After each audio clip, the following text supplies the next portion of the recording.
And then Dracula says, I christen you Blackula.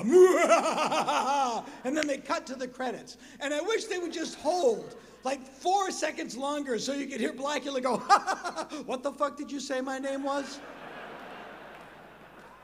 Just to watch Dracula backpedal. Well, clearly, as the king of vampires, I come from a place of privilege, and I probably didn't realize. But what I meant. And then Joe Rogan would get mad at Dracula for backpedaling. I'm really disappointed with Dracula. I don't really. But we have tonight a star-studded list of guests.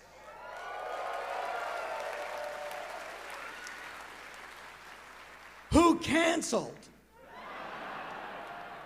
But we have some other people to fill in. Kane Hodder could not be here. Jason Voorhees himself, Kane Hodder, could not be here tonight. Kane is famous for playing a character who wears a mask and he doesn't say anything. How hard is that audition? If you can walk into the audition, that's the audition. Now, I'm not saying that that character could be played by just anybody. I'm saying that character could be played by literally anybody. But he couldn't be here tonight.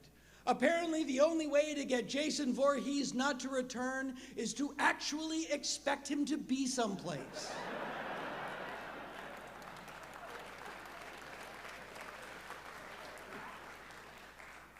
Jeffrey Combs. Now, you have to remember, we're all friends. Tonight you'll hear jests and japes that come from the heart. If you really don't like someone, you don't say anything about them. So you don't have to go, we're all friends. A very good friend of mine, the great Jeffrey Combs. Yes. Jeffrey could not be here this evening. Jeffrey got a better offer, and by better I mean Anne. But Jeffrey played over 8 different characters on Star Trek. I say that in case you were wondering who it was in Hollywood that has a photo of Gene Roddenberry fucking a horse.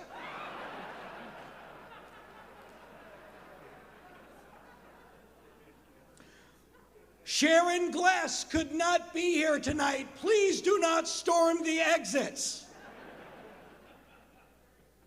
Sharon became famous on the show Cagney and Lacey, which was a primetime cop show that taught America an important lesson. There are some lesbians you can't jerk off to. It's true.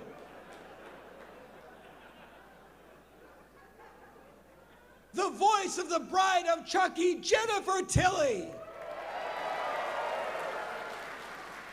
could not be in attendance this evening. Jennifer could not be here because she is independently wealthy. Jennifer made her money the old-fashioned way. She married a rich guy without a prenup. No, I'm kidding. Jennifer worked very hard for her money. She married a rich guy without a prenup.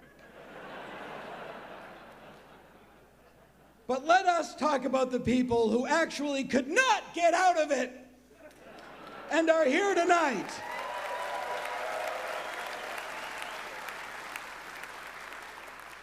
Ironically, the first person who is here tonight couldn't be here tonight. Ted Ramey, who I like to refer to as a less blurry version of Sam Ramey, apparently has a foot injury. I've never heard that one before. But so he sends his regrets, but all of our Ted Ramey jokes are already written. So, in the role of Ted Ramey tonight, please welcome Nick Sahoya, ladies and gentlemen.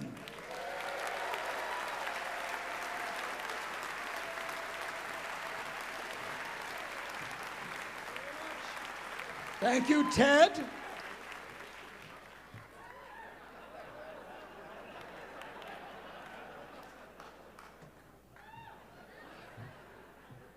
And look, I don't want to brag, but everybody else who I'm about to introduce is really here.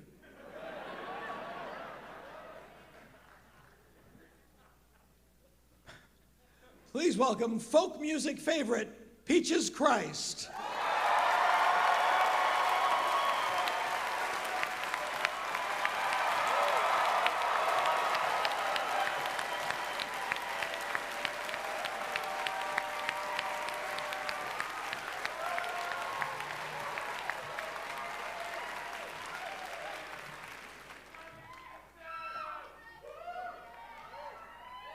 Please welcome the girl with the guy's name, Dana Delorenzo.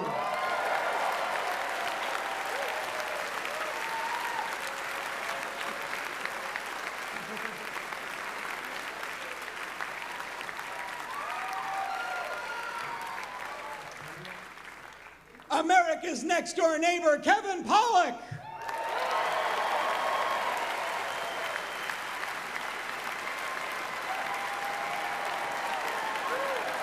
The only guy that got the memo.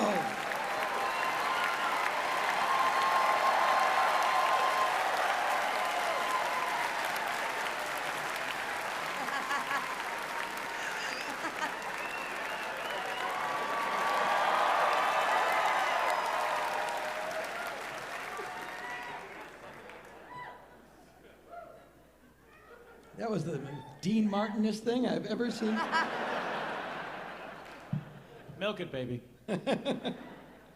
What a pleasure to introduce the lovely and talented mistress of the dark herself, Cassandra Peterson.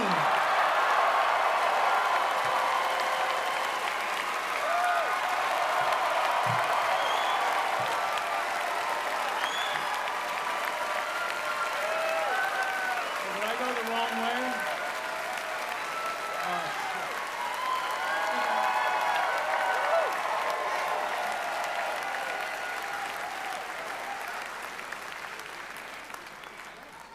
The other mistress of the dark, Alan Greer.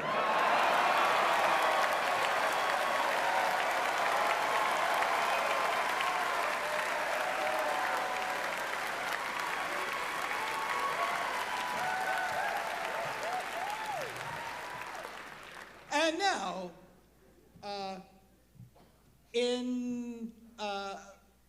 there are certain Mayday. people that there are certain people, when you meet a lot of people in the business, and you're like, oh yeah, I met him, yeah, he was cool, yeah, I worked with him, he was cool. And there are certain people that you work with and you're like, holy shit, I'm working with, and I'm already out here. I'm already out here. I mentioned you first. There's certain people, you meet them, and then... But our next guest was one of those people for me. I am in a movie with Bruce Campbell. I don't know what to do. He is, and I have to tell you, he is everything you want him to be. He is all that and more. He's so American. It's like an eagle had sex with a pie. He's handsome, but just not. He's like a handsome man's reflection in a puddle.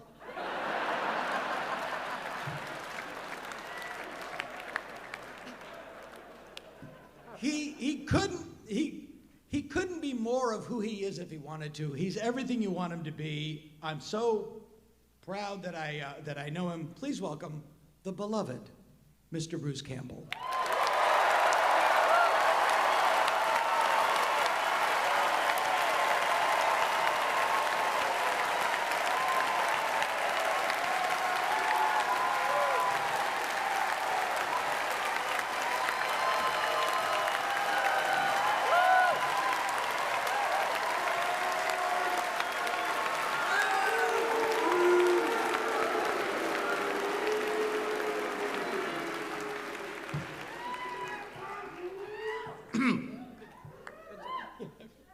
Good night, everybody. Ladies and gentlemen, thank you for coming. I'd like to first give a shout out to Sydney Goldstein.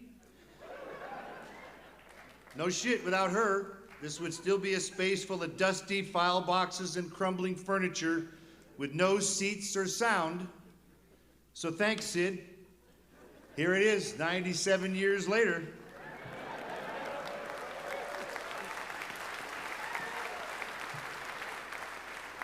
Always support the ancient creaking theaters because they will tear them down if you don't support them. So thank you for supporting this creaky, leaky theater. Yes. You know, big thanks to Dana Gould for being our roast master tonight. You know, we've actually worked together, but more on that later. You know, it's funny, when I heard I was going to get roasted tonight, I didn't really know what they meant, so I got roasted in the alley. I thought that's what this was. I'm sorry. But I must admit, I'm not going to lie to you, I'm a little disturbed that people would show up tonight and pay to see me roasted in agony. Yeah, that's another matter. It is great to be here at Sketchfest with you all in person.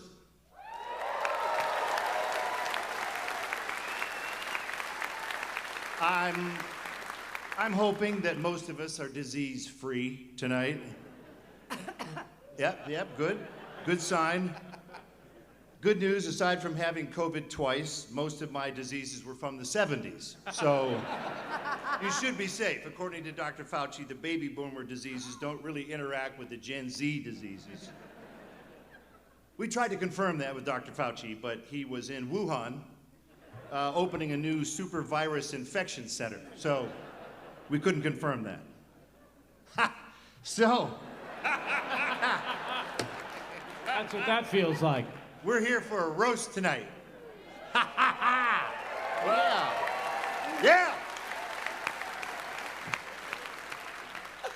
Who's the poor bastard, I wonder?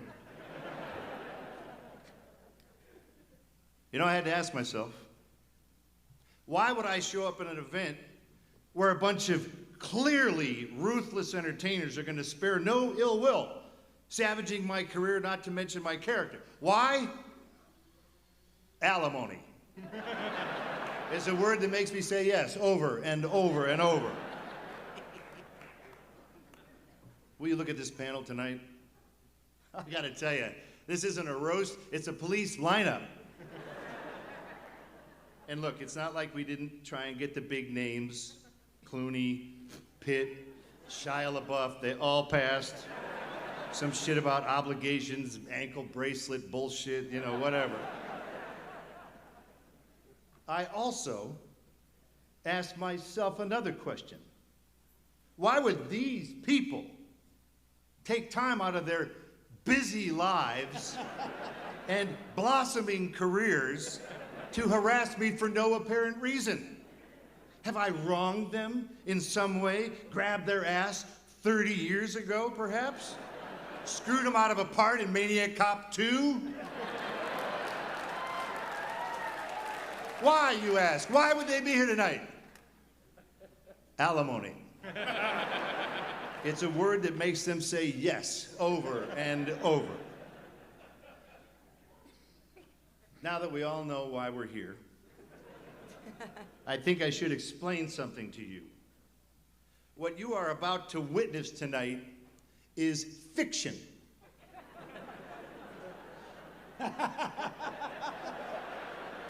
This is not some reality show, which are scripted, by the way. This is a bunch of thespians and lesbians, comedians, impersonators, hucksters, and hooligans who are going to be weaving grandiose tales tonight. Think of them like your local political action committee. You can't believe a fucking word out of their mouth. You think actors make up all those clever lines in movies and TV shows? think again. Clark Gable didn't make up the line. Frankly, Scarlett, I don't give a damn. Not a chance, Lance. He just wanted a line of dialogue that didn't have too many S's because his dentures weren't fitting right. Same goes for me. I'm not making this stuff up, folks. I'm paying for these shitty jokes.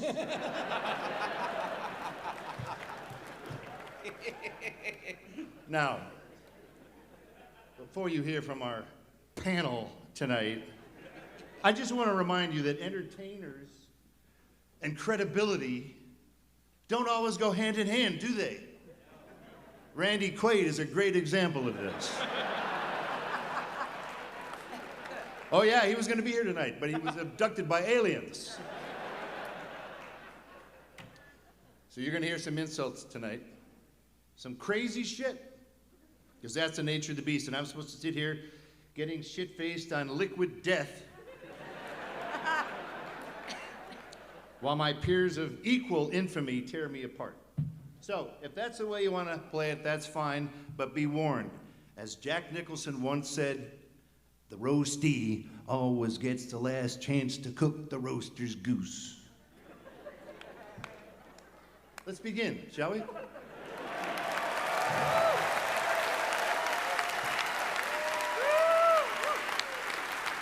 Thank you very much. And what a pleasure it is to see a heterosexual man in an ascot. As a kid, you grew up watching Hollywood Squares and game shows, and you just thought there were straight guys and then just guys that wore ascots. You grew up watching the Dean Martin roast. We should all be drunk already, smoking, jacked up on coke, just doing old Carson. Bruce's first job in show business was as a butt rouger at a baboon mortuary.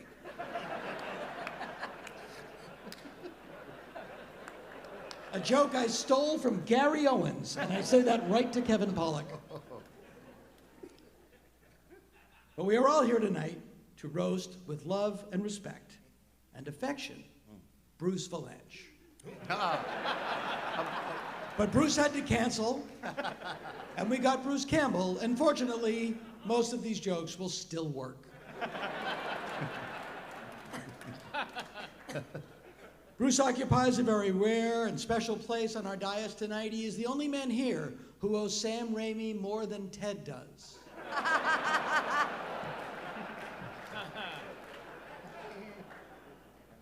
As you all know, as fans of Bruce's, he is known for his incredibly wide range. He can play not only people who look like him, but people who look and act like him.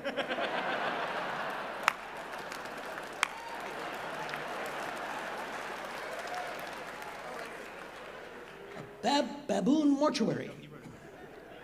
Baboon mortuary. Bruce is beloved, of course, more than anything, for his iconic role in the Evil Dead trilogy of films.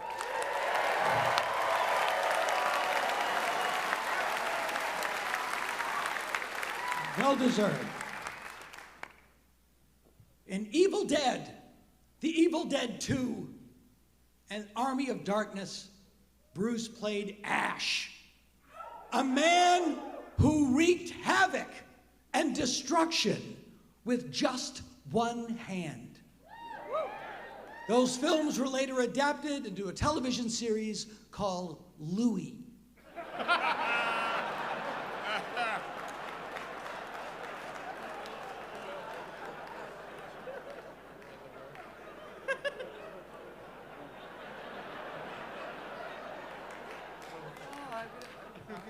Bruce has been in films like Assault on Dome 4 and Tornado. I once asked him if he'd ever turned down a script, and he said, "You can turn down a script."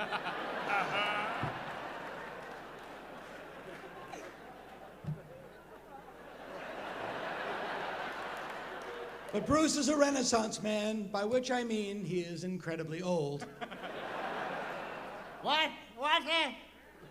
But he is aging like a fine wine, largely out of the public view.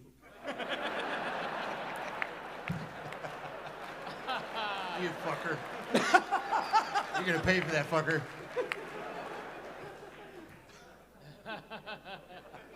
You should see what I didn't do. As an avid follower of Bruce, who follows Groovy Bruce? Social media. I do. As an avid follower of Bruce on social media, I will say to you now what I've said to my own children: you need to limit your screen time. Carrie Lake doesn't go through that many filters. Carrie Lake. The seal has been broken on Carrie Lake references. Bruce was in the film Maniac Cop, or as we call them today, Cops.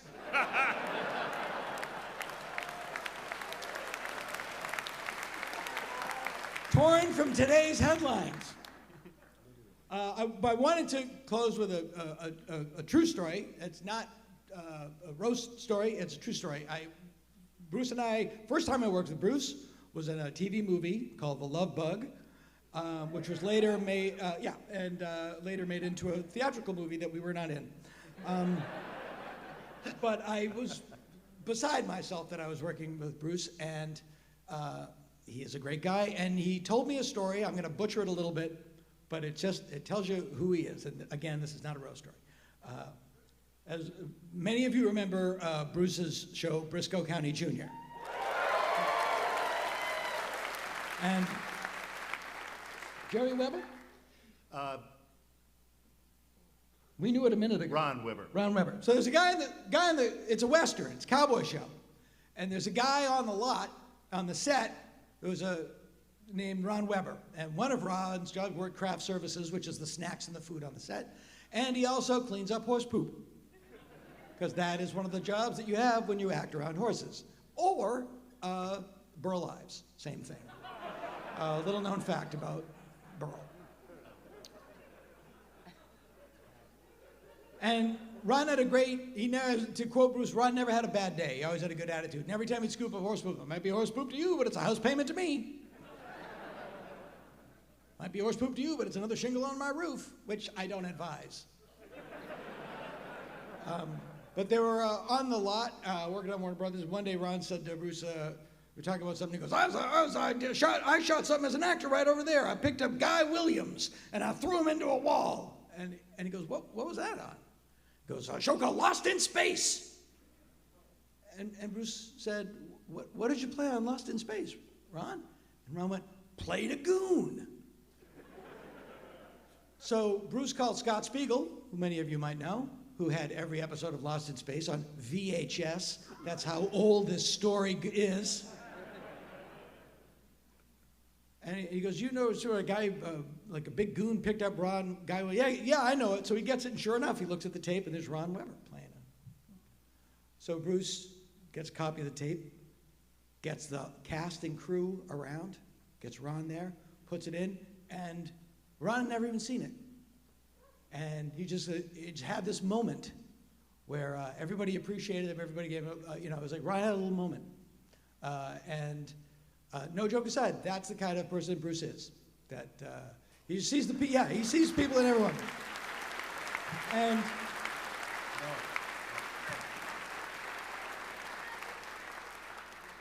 And what was so weird was I saw Bruce today picking up horse shit down by the park for free, just out of the goodness of his heart.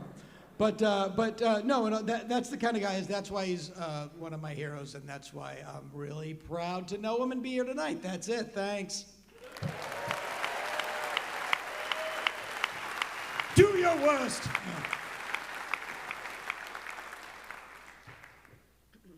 Thanks, Dana. That was a really unfunny story. The better story was Ron Weber worked on a film called Myra Breckenridge. Weird-ass movie from like 1967. That had a big Ascot budget, if I'm not mistaken. Perhaps. So Ron's working on it. Mae West calls him into his trailer. She had a thing for big, muscular guys, and he was a big, muscular guy. She goes, sit down. And she was 700 years old at this point, and very terrifying looking. And she puts her hand on Ron's knee. And Ron he's a laborer. He doesn't know the fineries of life. He works and picks up horse shit. loves his job, and her hand starts moving up his thigh. And he's like, he tells me later, there just wasn't any way around that. He was very perplexed. So he just stood up and he goes, Mae West, you're my favorite movie star. And he just ran out of the trailer.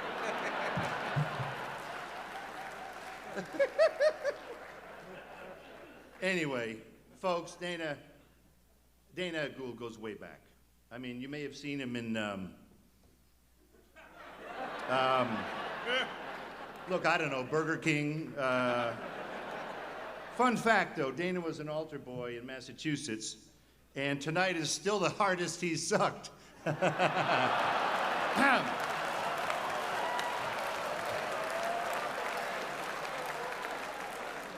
Either way, Dana, thank you. Huge if true. Thank you. Thank you for being here and for being the roast master, if that's what that's called. Now, folks, I hope you were okay with Dana's material tonight, because, you know, he's pretty edgy. Before the show, I told him, you know, you better be careful or you're going to get canceled. From what, I don't know, but you better be careful. Dana's the one guy in the industry you can't say, you'll never work in this town again, because it won't really change anything. I kid, of course. Dana has done a lot of high-end television. He proudly worked on The Simpsons for years in various creative capacities. Newsflash, Dana, everyone worked on The Simpsons. I shouldn't make fun of Dana, though, because we're acting compadres. He mentioned it. We were both in a Disney TV remake of The Love Bug ages ago. Dana played the dim-witted assistant to the bad guy. A real stretch that one was. What Dana doesn't realize is that during the shoot, I paid the writers to give him boring expositional dialogue so my character would shine. Amazing what 20 bucks got you back in the 90s, isn't it? Oh, and Dana, thank you for ruining forever the title of Ash versus Evil Dead by fucking with people's minds.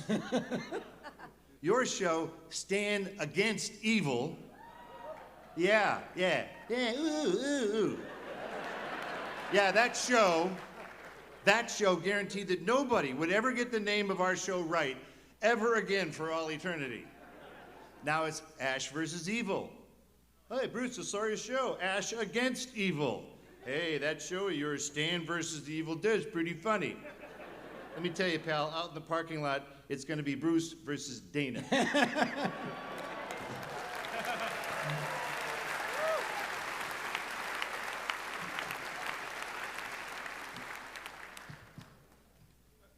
Wow.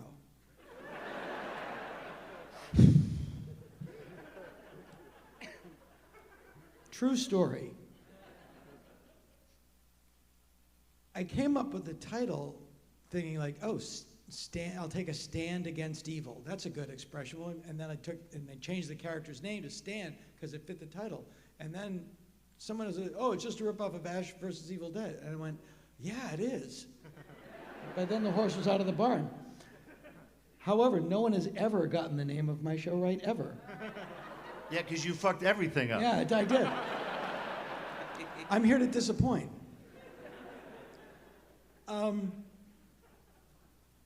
Ted Ramey is sharing the dais with us this evening.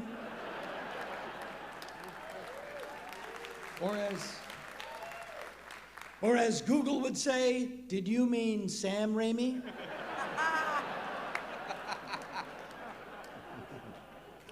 And thank God Ted is here. Who do you call when Clint Howard and Marlon Wayans both cancel on the same day?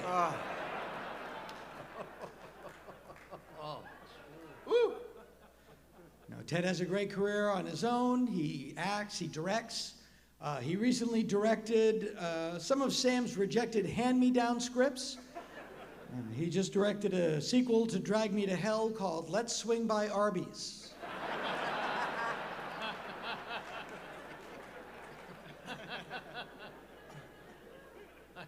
Ted is also known to be in the film Candyman.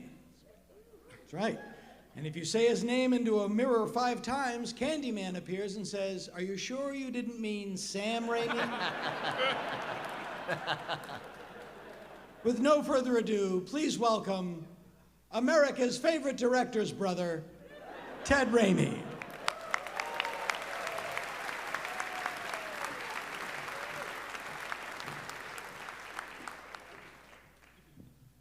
Thank you, Dana. Hey everyone, I'm Ted, obviously. Very excited to be here. A lot of you in the audience are thinking, that doesn't really look like Ted Ramey to me.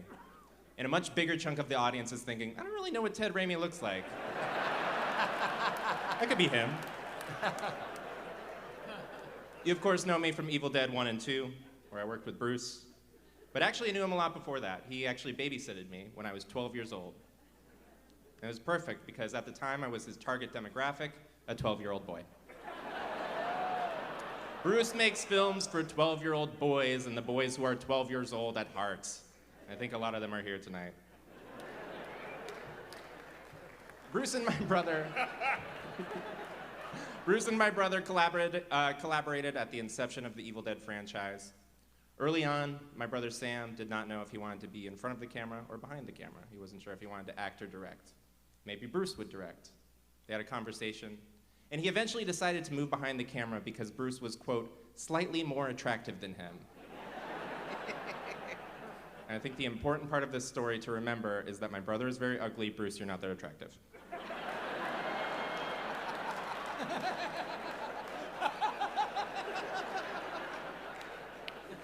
Bruce and I grew up in Detroit together, so it was very funny to watch him become a big movie star.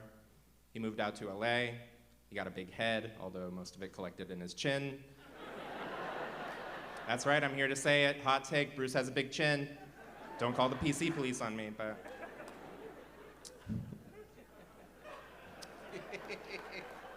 As I always say, Bruce Campbell, with the chin of Jay Leno and the acting talent of Jay Leno.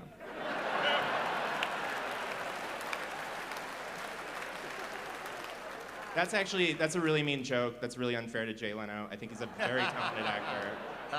In fact, I would call him a man of many faces. I couldn't think of a motorcycle joke. I had to do the last one. In the early 2000s, when Bruce's mainstream movie roles started to dry up, he achieved the dubious honor of becoming a cult film icon. Yeah. And who saw a cult film icon / cheap commercial booking? Old Spice, baby. We remember these Old Spice ads? Early 2000s, super cringy. The whole concept was that Bruce was so cool and you could be just like him if you wear Old Spice. I remember the main commercial was Bruce sitting at a grand piano singing Hungry Like the Wolf by Duran Duran. Yeah. What a great way to sell out while simultaneously asserting your cultural irrelevance. Bruce and Duran Duran have a lot in common. They were both super popular in the 80s, and now no one can figure out why. Okay, wait, did you? Yeah. Okay, quick question. Did you write this shit or did Ted Ramey? Ted did not write any of this.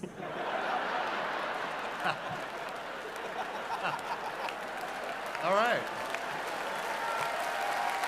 Okay. I guess that's why it's funny. Bruce and I worked together on Xena Warrior Princess, and thank you. And that Hercules show with the Jesus guy who said disappointed, we all know. Bruce actually went on to direct a couple episodes of Xena, which is really impressive. It's kind of like that time Quentin Tarantino directed an episode of CSI, except for Quentin Tarantino is a good director, and CSI is a show that people watch. I know this is a weird joke coming from me, Ted Ramey. I was on the show, but I'm all zonked out on painkillers, my foot's broken. I don't know what I'm saying now. We've got a wonderful panel of roasters here tonight, and also Peaches Christ is here. I kid. Peaches, you've very much earned your spot on this stage. You are a talented writer, a director, an actor, a producer, and a drag icon. And most importantly for Sketchfest, you live about 6 blocks from here, so they did not need to book a hotel. Love a local booking. Saves a lot of money. If you're a Bay Area local and you have not yet been to a Peaches Christ show, I implore you, go see her live. Or, more realistically, wait till she books one of the girls from RuPaul's Drag Race, you know, the ones that she books to trick you into thinking she's still relevant. Either way, it's gonna be a great show. Dana Delorenzo is here. As the co-star of Ash vs. the Evil Dead, she's the newest member of the Evil Dead family. And as the little brother of that family, I would like to say, Mom, I wish you had an abortion. Dana is a very talented actor. In fact, she embodies the Hollywood fantasy that we all aspire to. She grew up in small-town Midwest Ohio. Modest means her father was a hat maker / mob boss. She moved out to Hollywood, got a job on a show that people weren't really sure how to access, you know? They were like, what is Stars? Do I have to get cable? Is it a streaming thing? And here she is, 3 years after that wonderful show was unceremoniously canceled, getting shit on by people moderately more famous than her. Isn't showbiz a dream, folks?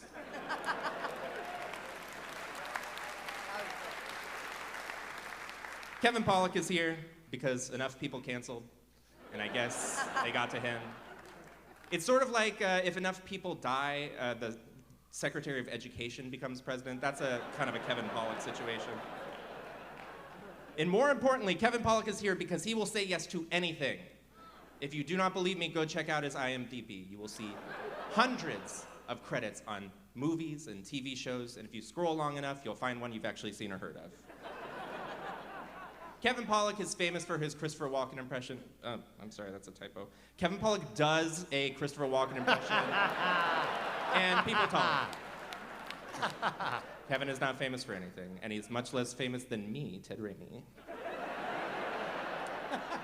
Cassandra Peterson is here, obviously. This is the second roast she has done with SF Sketchfest, and she courageously refused to drop out when all of the other C-listers did. She doesn't have any qualms slumming it up here with us D-listers. You are a real charitable person, Cassandra. I kid. Cassandra, obviously a household name, amazing. How did you become a C-list person? Like, we're all stuck in the D-list, we're toiling in obscurity. How did you become a household name? Oh, right, the boobs. She has huge boobs. We love her boobs. I'm joking. She's not just a person with huge boobs. She's also a queer icon. That's right. No joke about that.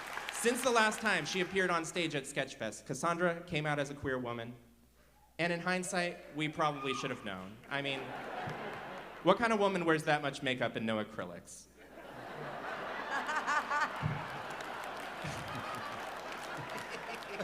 David Alan Greer is here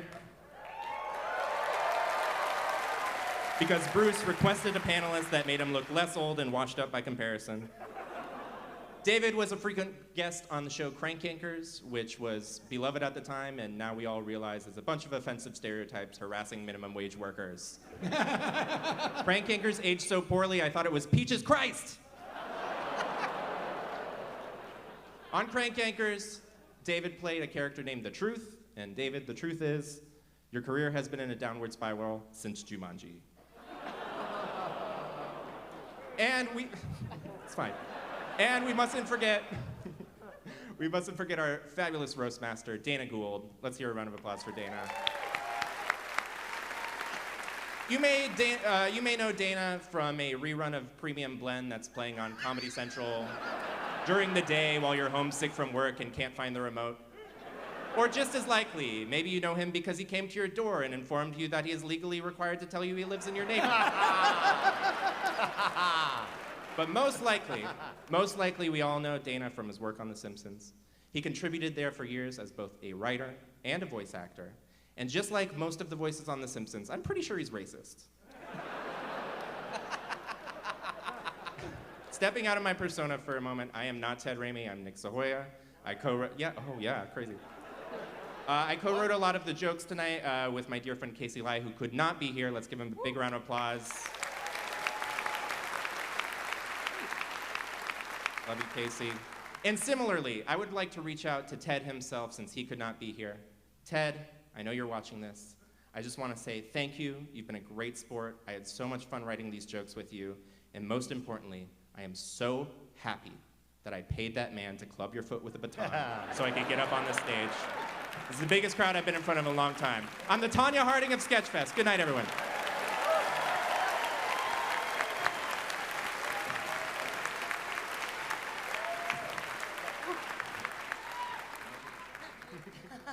I shouldn't be here. Thanks. Sorry, just stretching my legs. Thanks, Ted. Ted Ramey's a dear old friend. Ted, you're like a brother to me. If only Sam felt the same way about you.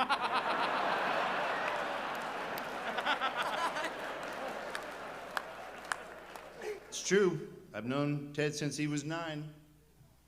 After hearing his jokes tonight, I realize he has not aged a bit. You may remember Ted from showing you to your seat earlier.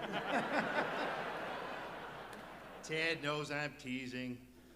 People poke fun at Ted because, unlike me, he's been in a bunch of low-budget, quirky movies. But he always brings the goods to every role. Don't you, Ted? The empathy you brought to that character Leonard in Baywatch brought a tear to my eye. Who could forget your performance in Blood Rage? Nobody ever brought as much depth to a condom salesman as you, buddy. I'm so proud of you.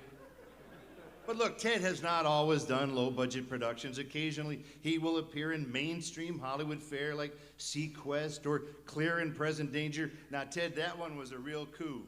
I hear Harrison Ford let you even make eye contact.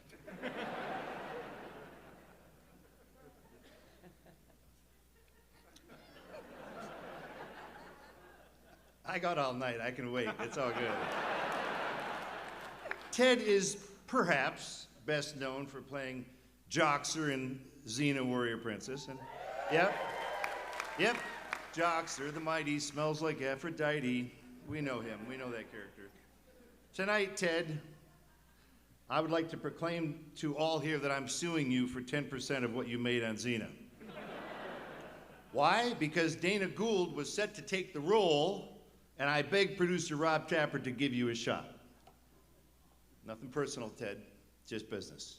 I have a special place in my heart for Ted. We've been in about 15 different projects together, and I rarely do anything without him. Why, you ask? Because his father drives a hard bargain. Yeah, I got busted stealing some old granddad out of his liquor cabinet in 1976, and I've been paying him back ever since. Yeah, that's it, Ted.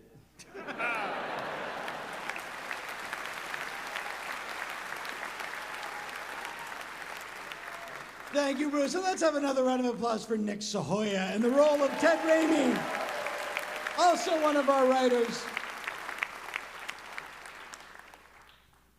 Peaches Christ is here tonight. Peaches Christ, 2 of my 3 safe words. Peaches is what's known in the roast business as a target-rich environment.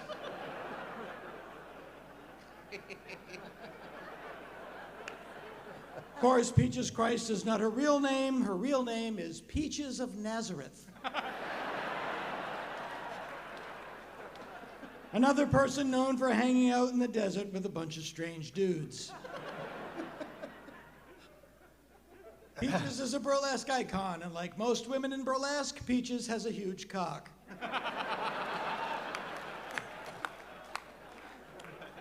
It doesn't really make sense, but you laughed anyway. Please welcome Peaches Christ.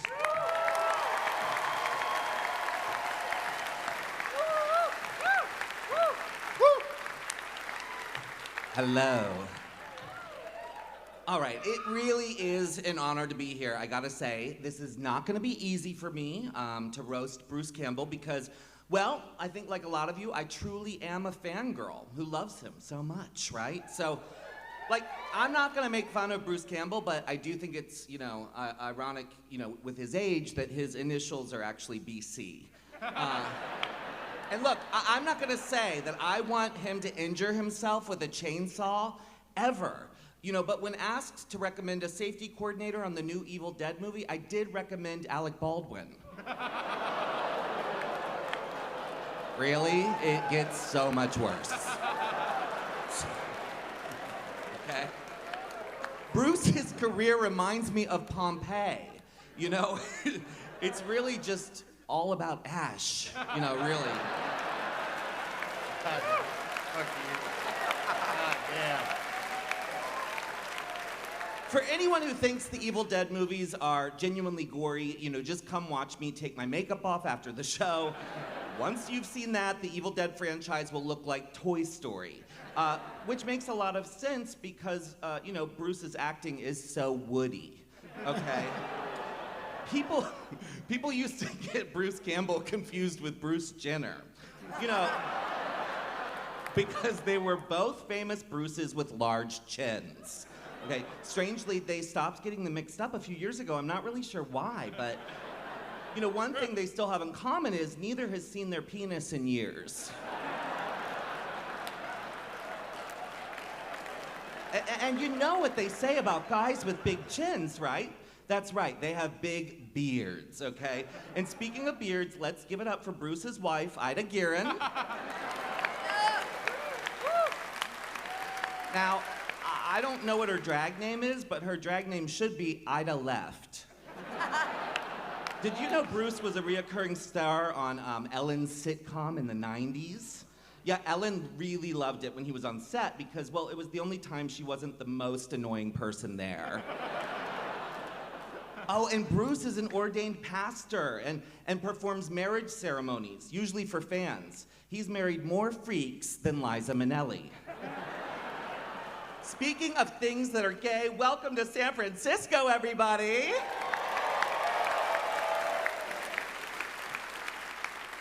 Despite what you've heard, the city is not just some giant free-for-all crack den, where anything goes. That's just certain parts of the Tenderloin and whatever hotel room Cassandra is staying in tonight.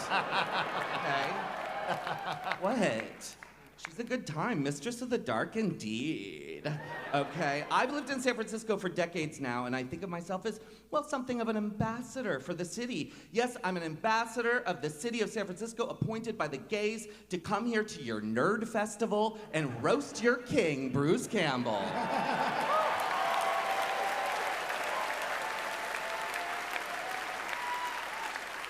You may know that Cassandra and I go way back. I was honored when Cassandra agreed to appear in my movie, All About Evil. Yes, and Cassandra, I just want to assure you yet again that the film's poor showing at the box office had nothing to do with your performance. Sure, that didn't help at all, but who cares, I place the blame squarely on society. It's a well-known fact that mainstream society is steadfastly resistant to queer art. Just look at what happened to Bros at the box office. The only thing mainstream society seems to be more resistant to than queer art is Bruce Campbell's acting career, okay? But I say fuck the mainstream, fuck them. What do they know, right? Bunch of ticket-buying homophobes. Whenever I see yet another Bruce Campbell movie not make the money that it deserves at the box office, I think to myself, that is homophobic, okay? Is it possible that I've misunderstood all these years what the word homophobic means? Yes, okay? But to me, if you don't like Bruce Campbell, you are homophobic, okay? And let me just say this, Bruce. I hope you're not homophobic because, oh God, the things I used to do to Ash Williams in my head when I was growing up. Yikes, oh my God. He got off easy with all those demons in the movies compared to what the demons in my mind were doing, okay? True. Oh my God, he's right there. Let's just say he didn't need two hands to please me. A stump and a chainsaw was plenty.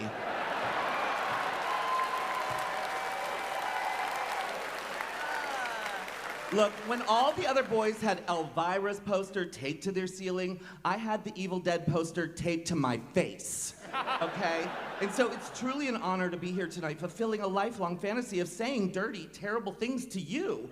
You know, although I will admit in my original fantasies, Ash was a tad younger. But hey, so was I. Speaking of Elvira, Cassandra Peterson, everyone! Cassandra, how's your head? Oh, wait, never mind. I'll just ask Tom Jones. Oh, I know. Not many people know this, but, you know, Elvira's hair is long at the back to hide burn scars from her youth. Now, those are some unfortunate burns, and I'm sure you'll be saying that right after her set tonight. Nearly 4 decades later, Elvira is still trying to get a sequel made to Mistress of the Dark. She really doesn't take no for an answer, like Tom Jones from The Sound of It. We're friends. Dana Gould, everybody. You know, Dana, I remember watching you do stand-up in the 90s on cable. I remember you were on a special called Bob Hope's Young Comedians. And I remember this so specifically because Bob Hope, who must have been in his fucking 90s at the time, was the host. And he was introducing young comedians that he liked, and he introduced you, and you did your set. And afterwards, I remember thinking to myself, wow, like Bob Hope sure does have shitty taste in young comedians. Why were we asking Bob Hope in his 90s who his favorite young comedians were? That's like asking Joe Biden who his favorite rappers are. Nobody wants to know. Look, Dana Gould isn't even the most interesting Dana on this bill. Okay, and given who the other is, that's just sad. Look, I looked Dana Gould up online and found he has 6 solo stand-up specials. Soon he hopes to release one that's funny. You know, Dana was also a writer and producer on The Simpsons. When I look at him, I see less Homer Simpson and more homosexual, okay? I listened to his monthly podcast, The Dana Gould Hour. Yes, it really does need to be renamed, though, the Dana Gould Feels Like 6 Hours podcast. And like, I believe it was Bruce mentioned earlier, Dana was raised Roman Catholic and served as an altar boy in the Roman Catholic Diocese of Worcester. So he's probably had more sex than with men than I have. Messed that up. Speaking of a tad younger Dana, Dana Delorenzo is here. Dana, let me just say how impressive it is to meet you, truly. I love your work on Ash vs. the Evil Dead. It's on Starz. If any of you aren't familiar with Starz, it's like the premium cable channel version of this roast lineup. You know, Starz. I don't even have a contact. Dana was in an Amy Winehouse tribute band. Yeah. We tried to get her to stop, but she said, no, no, no. Stupid. Now we're hoping she really pays tribute to Amy by dropping dead. It's too easy. It was too easy. Dana appeared in the hit show 2 Broke Girls, but the way her career is going, soon she'll be starring in 2 Broke Girls and 1 Broke Cup.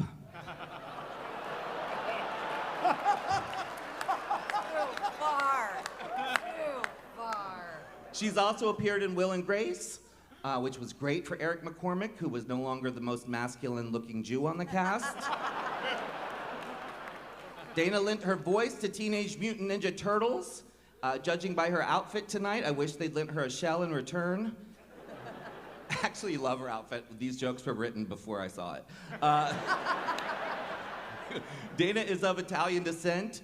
You know, it's good that she's fighting the stereotypes about Italians, you know, that they're stylish.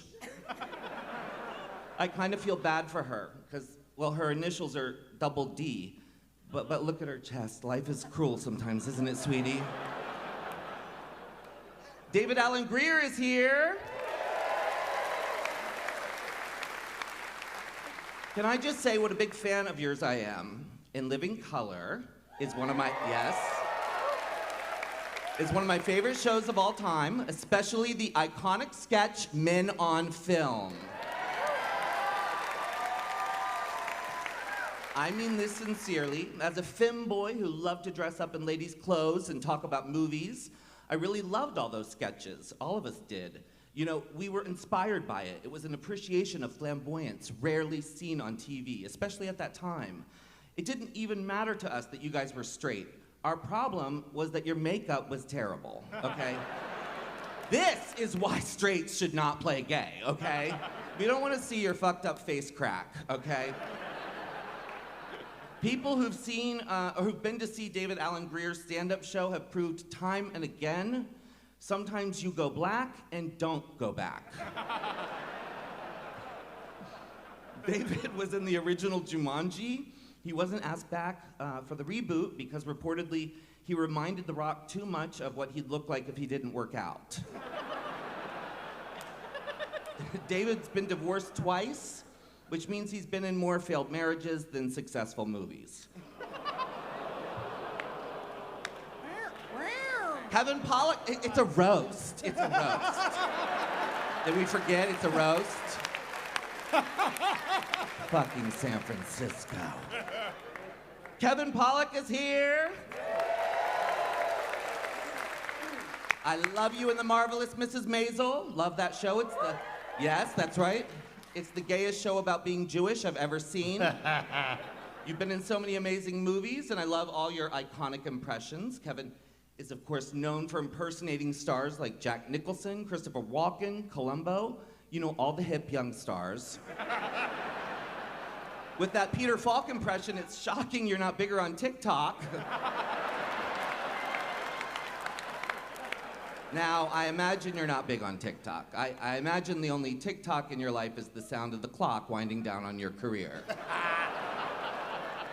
Speaking of Kevin's impressions, Kevin does a very good Woody Allen impression. You know, the way he molests young girls, it's uncanny. Kevin Pollock was in The Usual Suspects, and yes. Somehow, even 30 years later, remains the most creepy Kevin that worked on that film.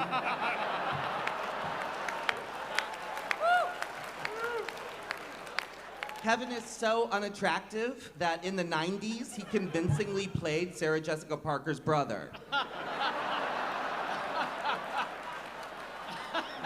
Kevin was in A Few Good Men. Hell, I can relate to that. I've also been in A Few Good Men. Well, maybe not the good part. I've also seen you in End of Days, which, now that you're 65, is more of a prediction than a film credit. I did mention that Kevin was in The Usual Suspects, and I know what you're thinking. Doesn't Bryan Singer only hire young, attractive men? I'm glad he made the exception for you, Kevin. How were those pool parties, by the way? Anyway, I believe that's my time. Thank you, Bruce and SF Sketchfest, for inviting me here tonight. I know, I speak as a true Bruce Campbell fan. Hell, I am such a fan, I knew who Ted Ramey was without looking it up when they asked me to do this. I speak as a fan and an ambassador for this giant group of San Francisco nerds when I say, we love you, Bruce Campbell!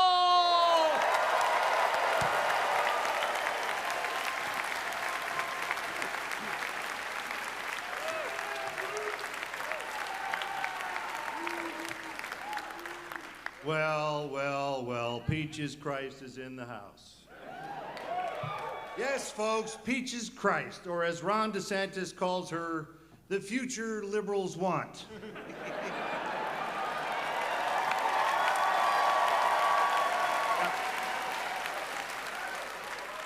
Peaches, no disrespect, but your jokes were so bad you'll be leaving here with your tail and your dick between your legs.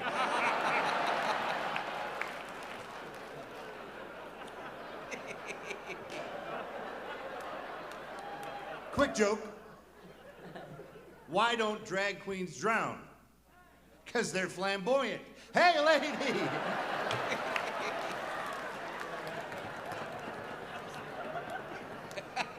Seriously, Peaches, thank you for being the guest willing to travel the least distance to be here. That's right, Peaches is from San Francisco, and even though you live here, I'm sure you'll find yourself in a motel later. You know, Peaches, it's hard to keep up with you. You've been in so much stuff, and so much stuff has been in you. To be fair, I am honored that Peaches is here. She has been a pillar of the San Francisco underground community for decades. Yes.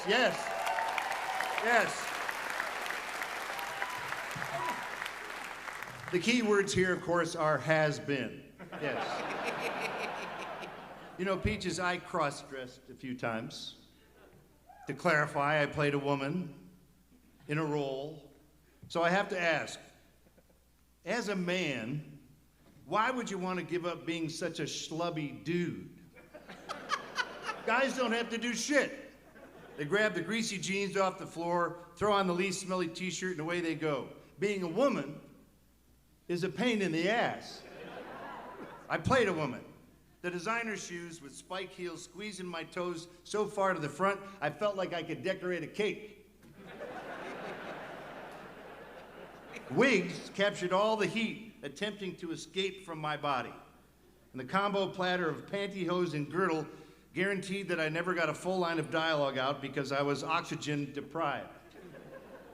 The false eyelashes felt like someone glued a feather duster to my lids, and between thick pancake makeup and powder and mascara, I had a toxic waste dump right on my face. Having said that, I must say, Peaches, you do look fabulous tonight.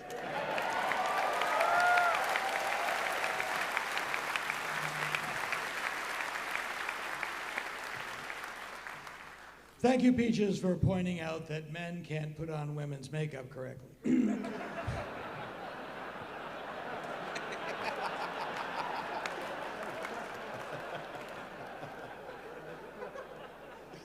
Dana Delorenzo is with us tonight, which answers the question, who are we going to get to bring that Sharon Glass level of excitement? Dana was on the series with Bruce, and as Peaches said before that, she was in an Amy Winehouse tribute band. Ash versus the Evil Dead, and someone who is now dead and made of ash. Because they cremated her body after she died. And all that was left was ash. The same word that is the name of Bruce's character. Homonyms.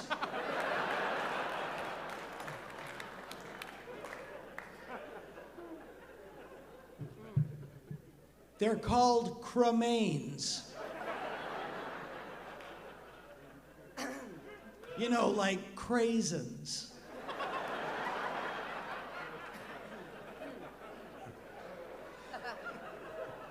According to Wikipedia, Dana began her acting career doing a radio commercial for a clothing store owned by her father. What are the odds? I don't have any more about Dana because I don't want to be accused of roasting down. Please welcome Dana Delorenzo.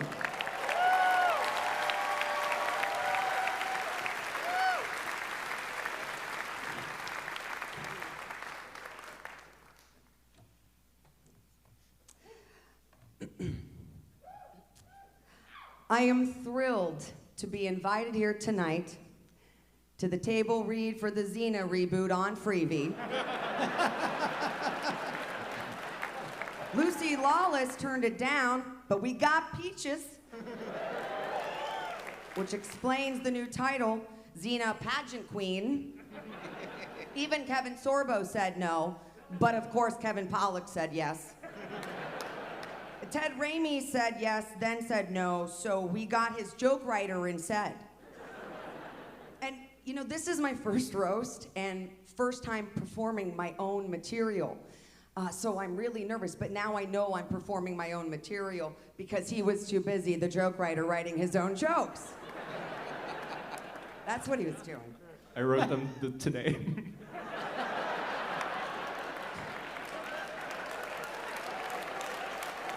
Well, I'm not even good. Okay. You should have joined Casey then when we were talking. I am delighted to be in the company of this dais. Because for the first time in a long time, and probably the last time, hide your face, fake Ted. I'm the baby of the group. I'm the baby. And I mean, come on, you guys. You all remember what the end of your prime was like. You know? I mean, except for Bruce. He smokes so much weed, he doesn't even remember why we're here. You know, speaking of that, I just want to say, just please, I am begging you, let me enjoy my youth for one more night, said Kevin Spacey to Kevin Pollock on the set of Usual Suspects. Too much? So I played Bruce's F-bomb slinging sidekick, Kelly Maxwell, on Ash vs. Evil Dead. Thank you. Now, everyone knows that Evil Dead was the start of Bruce's career. What I didn't know was it would be the end of mine. Bruce, you know, I am honored you asked me to be a part of this. I mean, unfortunately, the rest of the roasters are not, but I'm honored, and I mean, you did ask me after everyone else canceled, but still, what an honor. You know, the only thing that could like possibly top this is if you asked me to be a part of a project that pays me. like an actual job, like the kind with health insurance. I mean, I don't know, Bruce, but like hypothetically, if you ever say, I don't know, make another Evil Dead movie, I will rise to the occasion. Bruce wanted tonight to resemble the Dean Martin roast, so we're taking it back to the 70s, keeping it classy, like the good old days. Yeah, the good old days. Back when Dean Martin and his cronies had one black friend and we called it a triumph. The good old days. Back when drunk white men could objectify women without getting canceled. The good old days. Back when motion pictures were about evil trees, raping women. Now that was entertainment. The good old days. Speaking of things that are unholy, Peaches Christ is here. Looking fabulous as always, Peaches. Peaches was featured in a Who Wore It Better contest on Just Jared recently. Unfortunately, she lost to Sven Gulli. That one is for the Chicago horror fans watching at home. The rest of you can look it up later, because like Bruce's Rolling Papers, that one's a slow burn. Peaches, I'm not even gonna try to roast you, because we all know how mean you queens can be. How do we know? Meghan Markle. Speaking of queens, Elvira is here. Cassandra Peterson, AKA Mistress of the Dark. Cassandra invented Elvira. Elvira invented a new kind of hot. Creepy hot, you know? Think about it, think about it. There'd be no Kardashians without Elvira. No Olsen twins without Elvira. No Adam Driver without Elvira. No Ted Ramey, no Ted Bundy without Elvira. And honestly, Elvira's been the star of many a wet dream. I bet every guy in this room has rubbed one out to Elvira. In fact, the only person to give more straight men a boner is Bruce.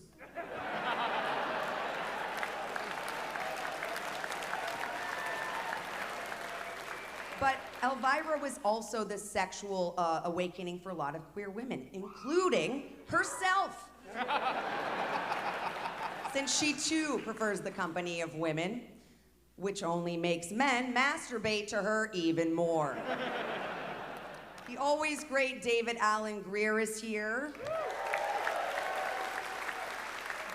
David, you're the most talented person up here by far, so for that reason alone, you are the Sammy Davis Jr. of this Dean Martin style roast. But, and like Sammy Davis, David here is a triple threat. He can sing, he can dance, and he's, he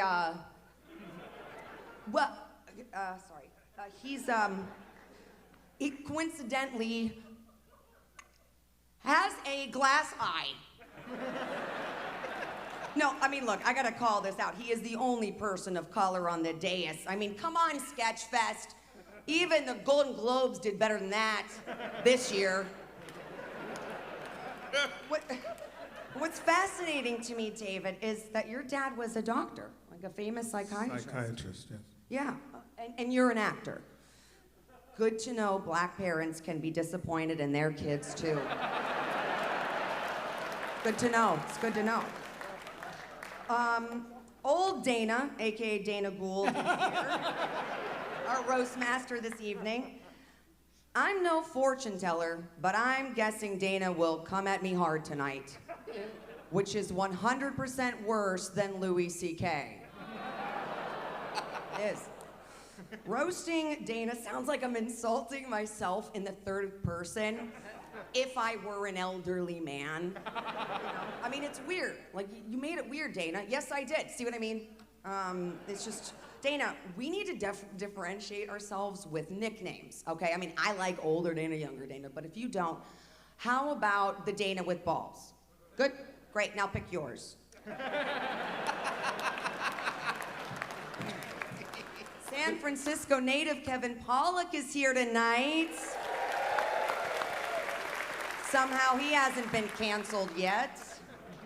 Kevin, you might not remember this. In fact, I know you didn't. I know you don't. But years ago, we worked together on a show called Impress Me.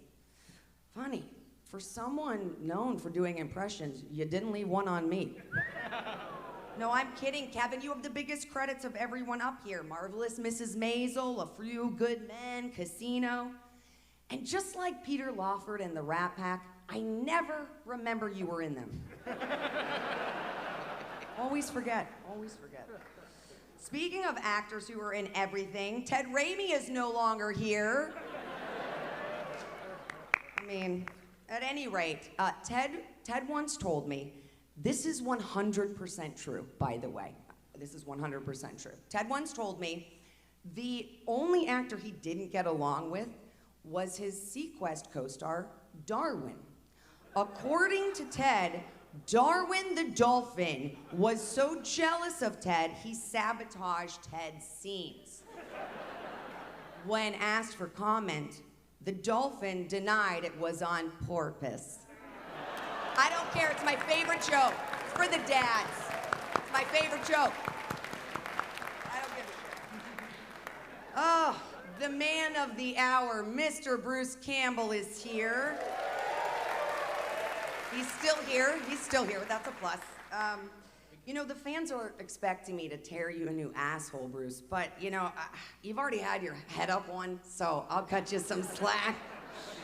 Because this town is only big enough for one asshole, and that asshole is you. When it comes to delivering one-liners like that, that was his line. It was one-liners like that. Bruce Campbell is the GOAT. He's the GOAT at delivering a one-liner.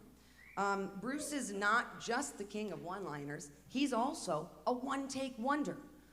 When a director wants a second take, he wonders why.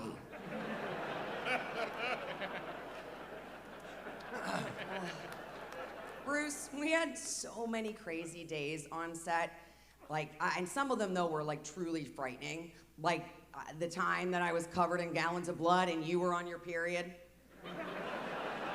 Scary.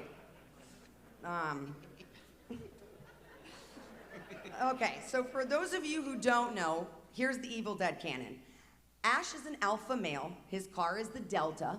He unleashed evil into the world after he read from the Book of the Dead, AKA the Necronomicon. Now you all know how COVID started. Bruce got so high once, he didn't know if he was flying Delta, driving Delta, or if the Delta 8 he smoked was the variant he caught after reading from the Necronomicon. Or maybe that was Ash. I don't know. I get them confused when I'm high, which I still am after hugging Bruce hello 3 hours ago. Bruce Campbell here is a proud member proud member of the Elks, or as David Alan Greer calls it, the Fancy Clan.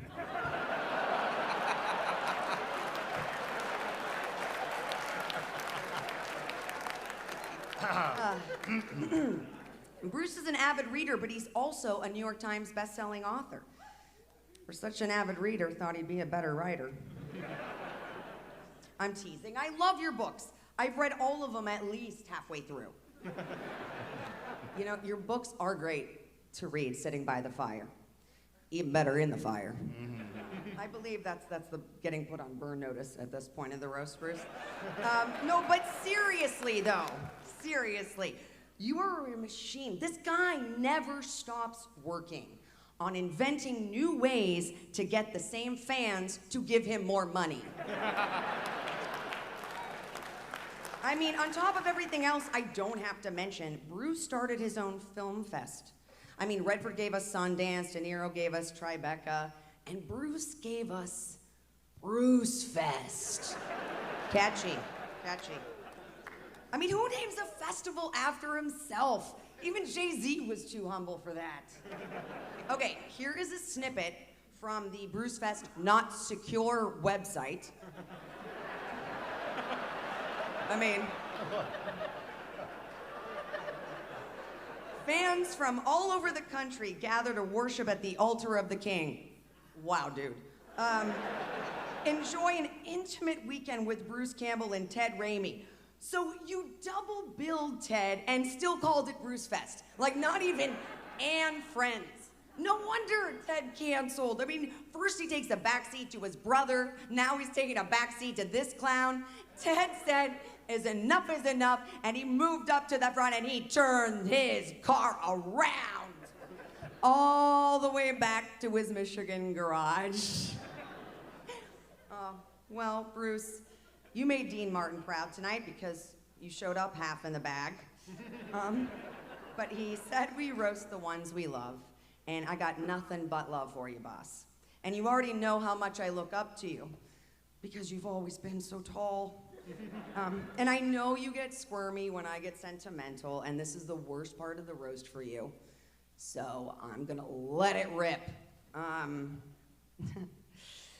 Okay, the number one question I get from fans is, what's it like working with Bruce Campbell? First, I'll say this. You command every screen and stage you're on. You make it seem effortless even when it's not.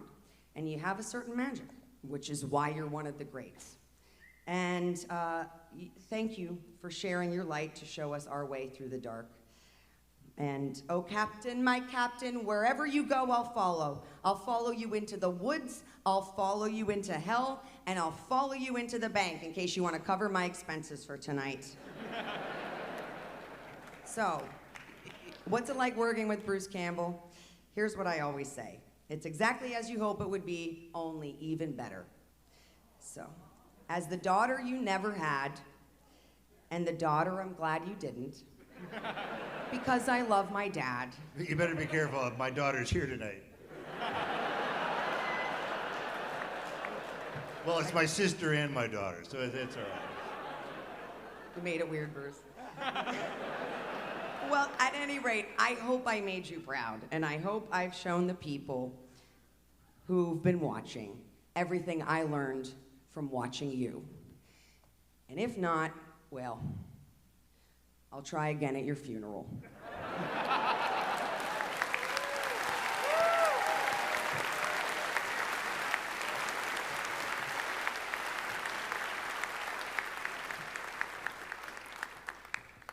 Yes, this from the woman of Italian descent who loves to eat at Buca di Beppo because it's so authentic. Every time. Folks, you may remember the multi-talented Dana from the Evil Dead franchise, but let's be honest, you probably don't. Dana, you were so good in that show. And while you might not have died, your jokes did tonight. But I should explain. Dana is here because, well, what else would she be doing? Hey, Dana, we're doing a I'll Be There. Yeah.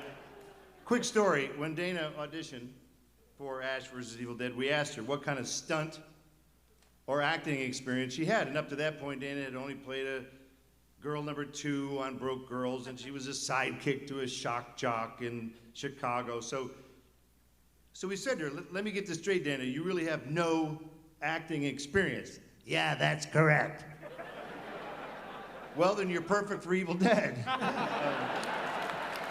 Glad to have you. Glad to have you. Yeah. You're the best. It was great acting around you.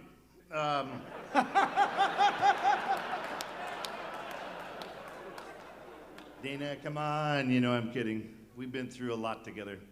We battled so many monsters on Ash vs. Evil Dead. Kandarian Demon, the Dark Ones, Lucy Lawless, Stars, you name them. We fought them all. Thank you, Dana. Get a job.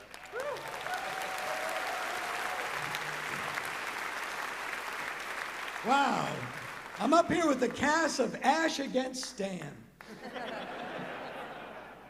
Thank you, Dana, with that dark hair and those ruby red lips and that glamorous glittering gown. You took the stage like a female Liza Minnelli.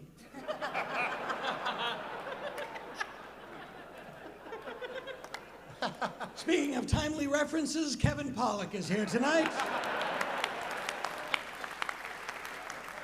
Famous for his impressions of Peter Falk and Johnny Carson. If you're under 40, this guy you've never heard of does impressions of other people you've never heard of.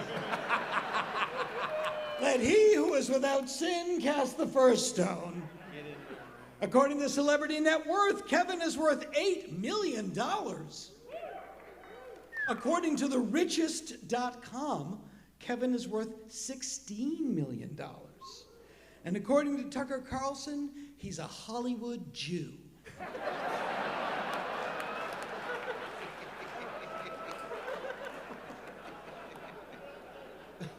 That's the Rickles. Kevin, you're a Jew.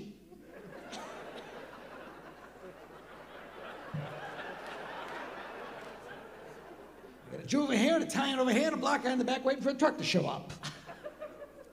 These are Don Rickles jokes, and if you don't like it, the exits are clearly marked. Kevin is on the series The Marvelous Mrs. Maisel. A show about a group of Jewish people in Brooklyn in the early 1960s that stars only one Jewish person, Kevin Pollock.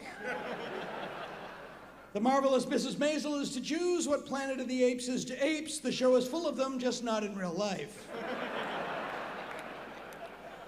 Let's face it, the cast of The Marvelous Mrs. Maisel is about as Jewish as the cast of January 6th.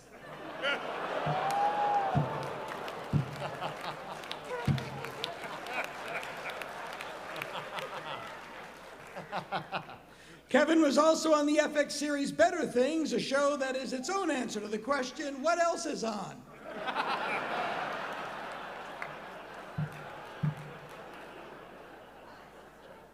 You make an undramatic drama from a comedy that isn't funny. Kevin was also in the film The Usual Suspects. That's right. The poster for The Usual Suspects shows Kevin Spacey in a police lineup. Apparently it was designed by Nostradamus.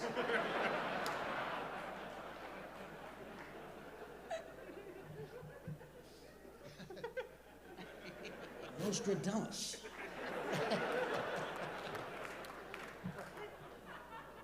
The film stars Kevin Spacey and was directed by Bryan Singer, or as the LAPD calls them, Cum and Cummer.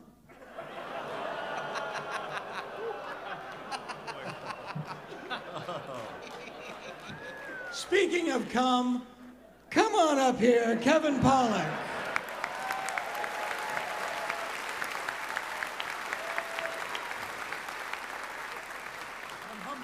Thank you. Please be seated.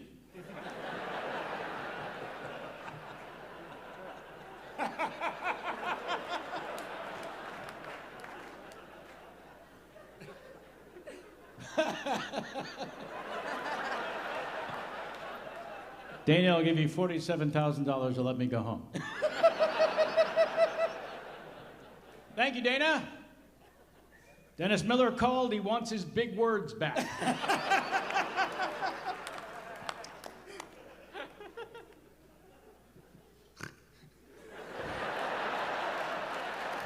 That's one snort I got, one. You put your glasses on like Jack Benny. Yeah. Dana Gould's been working consistently since 1993, and after 30 years in the business, he's really killing it with the TV guest star roles, isn't he? As you can see, and you've been told, and you've seen many times, there are two Danas on the dais. It's no accident. Our roast master Dana Gould insisted there be another Dana up here that is less famous than him. Big congratulations to Sketchfest on finding one. Many may not know this, but when Dana first moved to Los Angeles, he lived in a tiny studio apartment on the corner of Sunset and Bruce Campbell's Chin. All due respect, Elvira, but I have been told that back in the day, Dana ran around with Vampira. I should say that more respectfully. Dana has AIDS.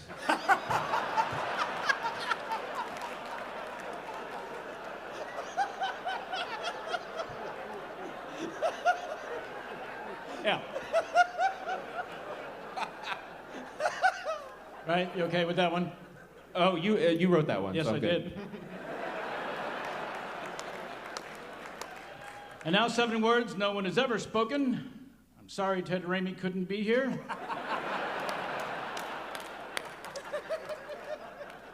He had a serious foot injury, all kidding aside, and we hope he's doing better. Sam Ramey also couldn't be here because, well, after the two of you worked together, he did really, really well.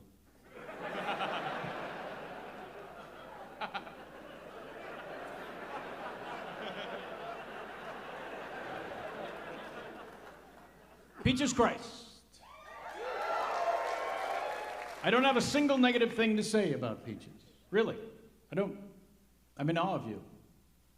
Or anyone who begins their workday by duct taping their balls to their asshole. Mad respect, Ms. Christ.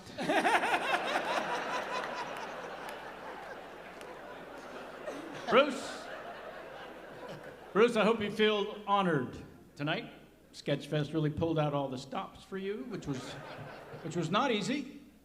Still, much, much easier than it will be later when Peaches yanks his balls out of his asshole.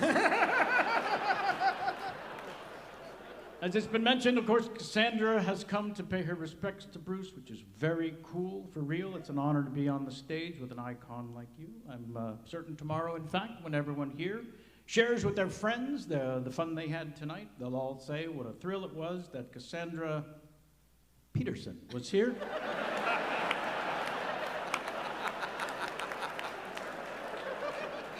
Sometimes you gotta work with the props, David. Yeah. Yeah, I worked with Kevin Spacey. Remind me later to show you on this microphone where he tried to touch me.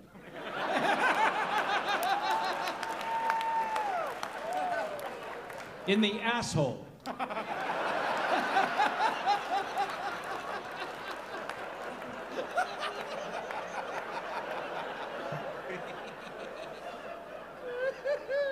David Alan Greer, or Dag, if you let him fuck you. David recently starred in the Disney live-action Beauty and the Beast as the talking clock Cogsworth. The film faced a backlash from conservatives who were vehemently against the black actor in that role. That is, until they learned that Cogsworth is, in fact, the butler, and then, yeah, they were super good with it.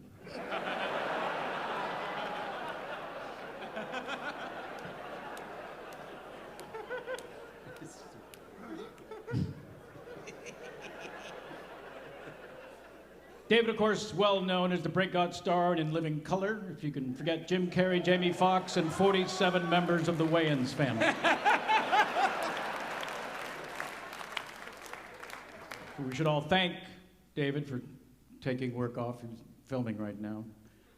Took work off from Booty Juice 3 to be here, so thank you for that. Dana Delorenzo, everybody. Anybody?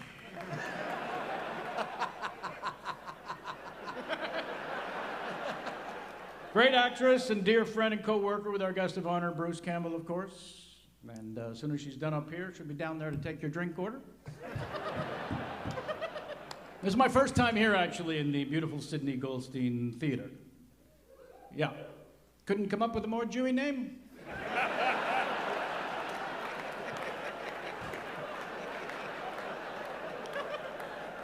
Was Sidney Steen taken?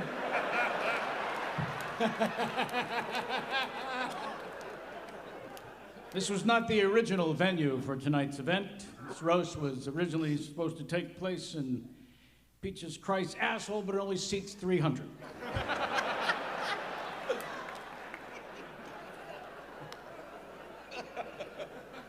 Mad respect. Most people don't realize that Bruce auditioned for the role in The Elephant Man. It's true. It's true. The producers ultimately passed, saying his chin would make the character grotesque.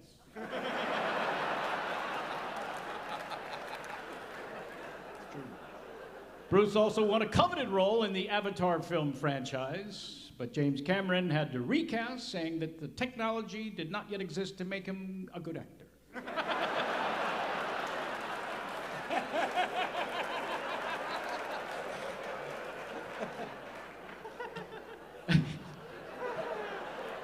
Bruce, when I see you, I always think of that community chess card in Monopoly that reads, second prize in a beauty contest, collect $10. Never gonna win that contest, huh, buddy? But hey, $10. You know, pretty sweet. Bruce, obviously known for his many roles in B movies. There's another term for B movies, not good.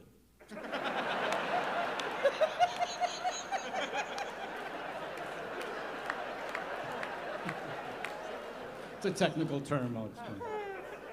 Example, a film he did called 18 and a Half, played only on airlines. That's a fact. On JetBlue, it was only playing on flights between San Francisco and Los Angeles, so you needed a round trip to see the whole film.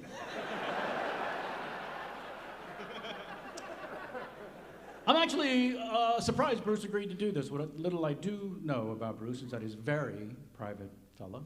Not a lot is known about Bruce. For me, most of it's on a need-to-care basis, but there are a few surprises. One, for example, Dana Gould gave him AIDS.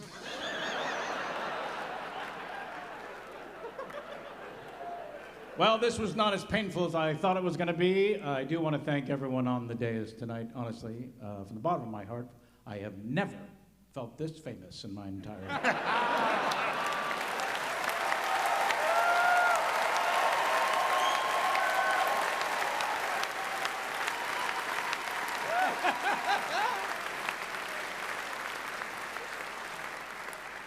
Here it comes. Thanks, Kevin. Yep. It's amazing how well he knows me and my career, and we've never met. So really, it's just rude, is all that is. As a fellow entertainer, I do appreciate Kevin's skills. He has a keen eye and a great ear. He's well known for his celebrity impressions, because if there's one thing he likes to do, is pretend he's a celebrity. I'm kidding. Kevin, I don't know if you know this, but I am very grateful for your work as an actor. Truly, truly. You make me look subtle. Oh my God. Do you know what you were so good in? No, seriously, I'm asking. I'm trying to think of something. Oh, that's right. Kevin was in The Marvelous Mrs. Maisels, about a woman trying to make a career in comedy. Kevin's been trying to do the same thing for a long time. But you know what? Kevin doesn't need show business. He's an avid poker player. Hey, you know what? You should play against Cassandra, because all she has is a decent pair.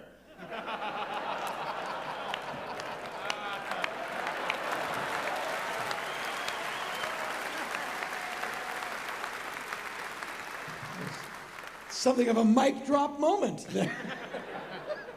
And thank you, Kevin, for pointing out the name of the theater. We were wondering why Kanye dropped out so suddenly. That's because he doesn't like the Jews. Does not like the Jews. That would be the reason.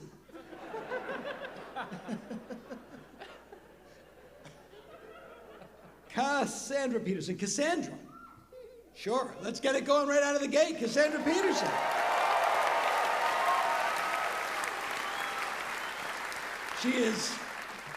She is most famous for her alter ego, Elvira,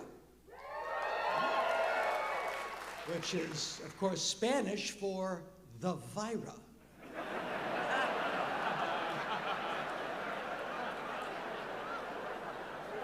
Much bigger response than I thought. I thought that was just like an opening, like an aperitif. Cassandra has been the mistress of the dark since 1981. You know, if he hasn't left Mrs. Dark by now.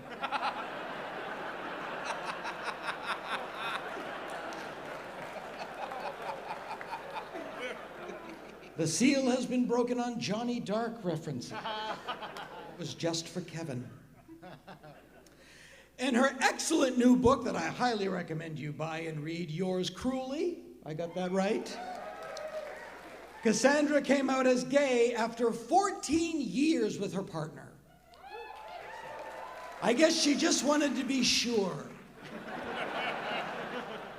Came roaring out of the closet like a lesbian cicada.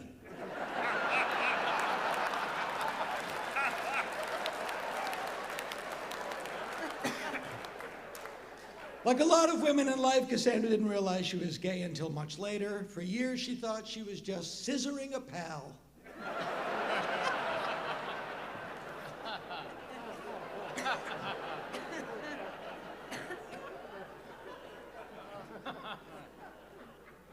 One thing I do love about Cassandra being gay all these years is it means that even those guys who never had a chance with her never had a chance with her. Please welcome the lovely Cassandra Peterson.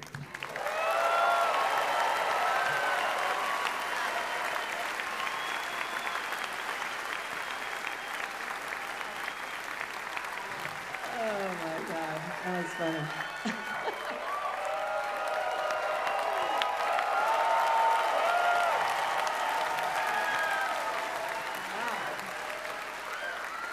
Wow, thank you. Wow. Okay, well, okay. When I was first asked to do this roast, which was like about, 3 years ago or something, I kept postponing it. It was supposed to be full of horror icons, but except for me, I guess they all dropped out. Now the only scary thing on this stage is Kevin Pollock's hairline. Well, and maybe Peach's 5 o'clock shadow, but I won't go there. I may seem like a larger-than-life character or kind of an out-of-touch Hollywood celebrity type, but honestly, I'm just exactly like all of you. I, too, have never seen an episode of Burn Notice. I've never heard of it. Yeah, Bruce allegedly appeared on 111 episodes of the show. I mean, he's like some kind of a porn star from the 80s or something. It's weird. I tried to watch a few episodes of Burn Notice, but it was so white and full of Hawaiian, shirts and everything that I was surprised the Boogaloo Boys weren't involved somehow.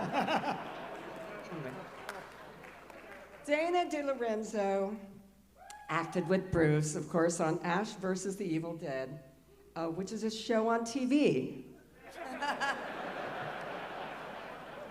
Well, not exactly on TV. It's on Stars.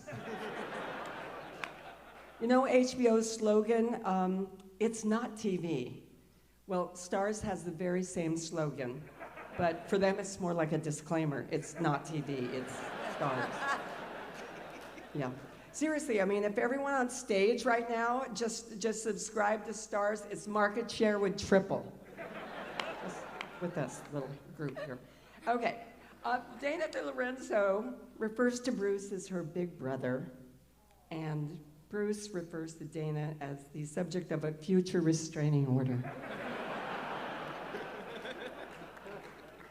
Dana Delorenzo is such a beautiful, beautiful name. And you know, I happen to speak Italian, and I don't know if you know, but Delorenzo in Italian means D-list.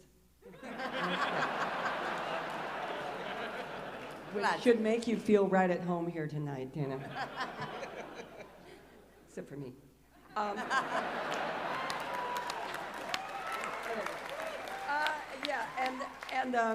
As for the other Dana, who's right here, Gould is actually the Old English for funny. I thought you were Jewish.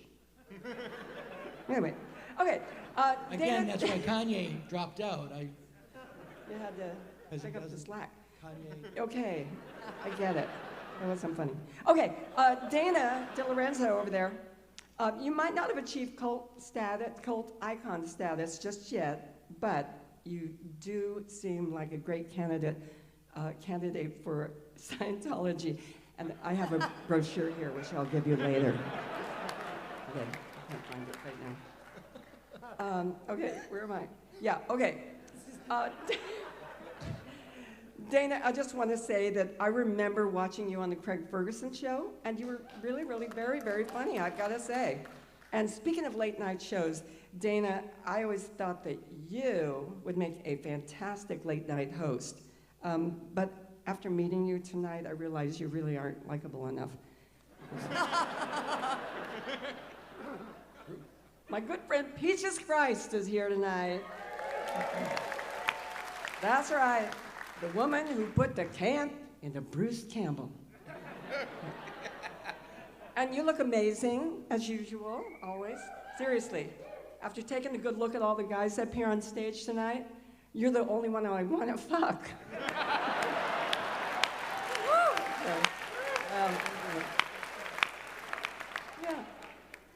Anyway, Peaches Christ is, of course, the daughter of Christ, as we all know. And much like her namesake, she is also a carpenter. Well, not exactly a carpenter, but she sure knows how to handle a big piece of wood. Hey, lady. Ow! Oh, sorry, okay. Okay, Peaches, I had so much fun working on All About Evil with you, which of course starred Natasha Lyonne, right? I remember saying you saying to me that you were really influenced by The Evil Dead, that the movie was influenced by it. And so, you know, I watched it recently, and I could really tell that you were influenced by it, because The Evil Dead is known as one of the most successful cult films ever in history. And All About Evil is like, has the word evil in the title.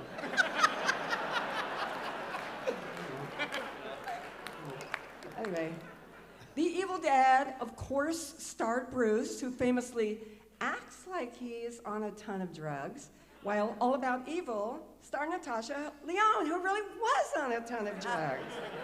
Yeah, so drugs are to Natasha Lyonne what movie roles are to Bruce. She'll do them, doesn't matter the quality, just ask her. Yeah, we'll do them too.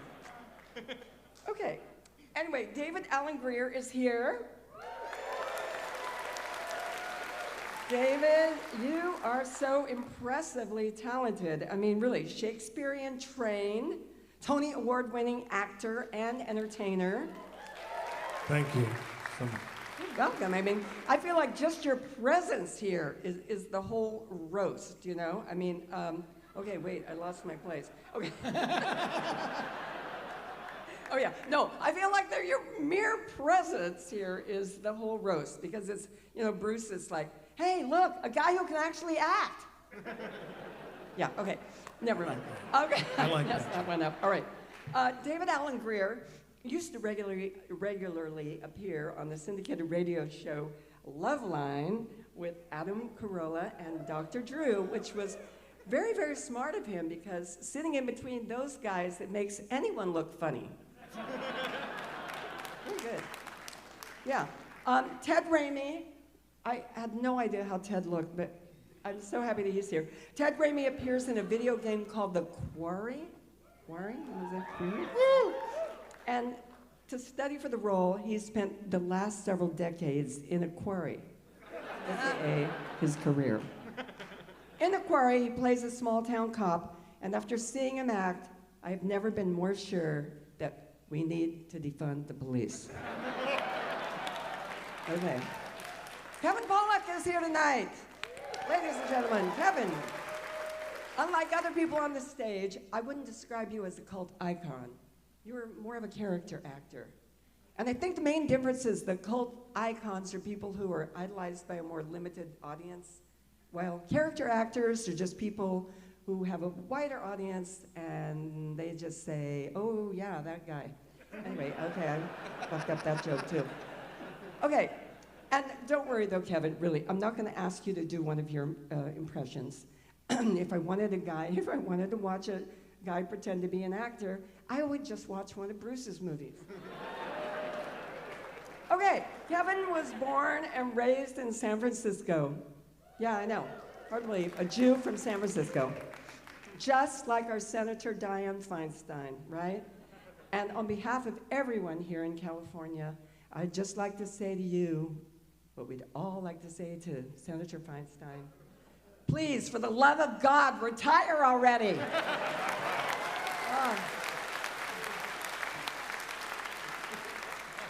Bruce wrote a book called Make Love, the Bruce Campbell Way. And I'm just saying, for the sake of all you gals out there, I hope Bruce fucks better than he acts.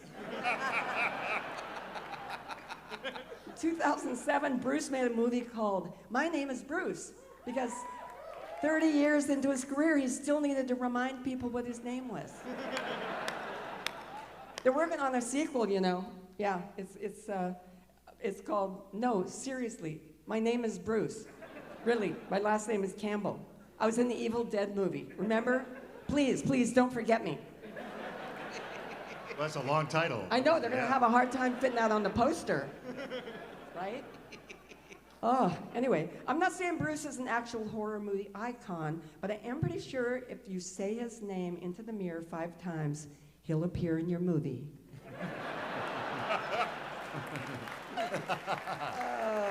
But enough of that joking. We're here to celebrate Bruce Campbell tonight. I am a huge fan, been a fan of his movies. I can't tell you how much. When they ask me what is my favorite horror movie, believe it or not, I say The Evil Dead. I'm not kidding you. And he is a treasure in cult cinema.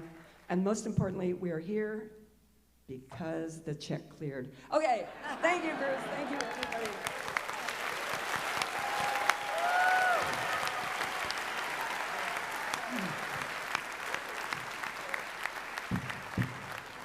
Cassandra, thank you for coming tonight. Thank you. It's nice to know even your jokes are D's. And I gotta say, what a reception you got. What a reception. Usually when I see you, I'm giving myself a hand. Honestly though, you'll have to forgive Cassandra. She's a Kansas girl. She doesn't really mean what she says, it's just the character talking. Speaking of Elvira, Cassandra has made a career out of introducing terrible movies, and I know that Ted Ramey really appreciates those residual checks. I guess you could say Cassandra has been around. Lots of boxes checked. She was a penthouse pet, go-go dancer who dated Elvis, an Italian rock band singer who played Baccarat with Sean Connery. Cassandra has had more jobs than Hunter Biden. You know, sometimes you just throw a name out there, just see what happens.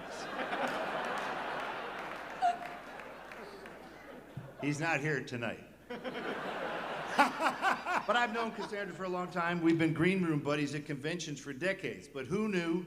Cassandra recently announced she's been in a long-term relationship with a woman, and even crazier, so is Dana Gould. Yeah, I'll leave you with a little-known fact. Cassandra was a longtime spokesman for Coors Beer. Who knew that she prefers Bush?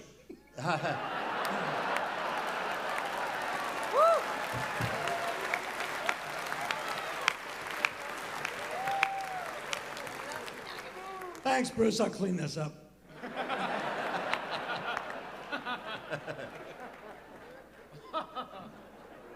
Cassandra, thank you very much, Cassandra, for coming. Cassandra's the queen of Halloween.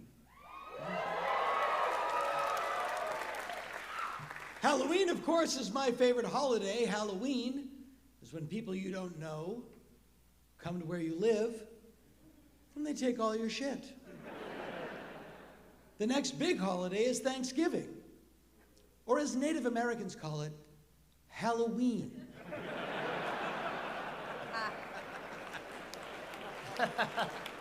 I also want to thank Cassandra for bringing up Dianne Feinstein. I'm so sorry. She sent a message tonight. I had Jell-O today.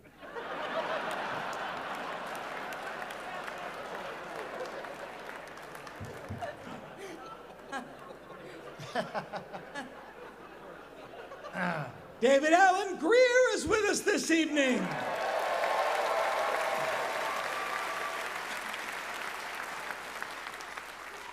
David rose to fame on In Living Color, the all-black sketch show that gave the world Jim Carrey.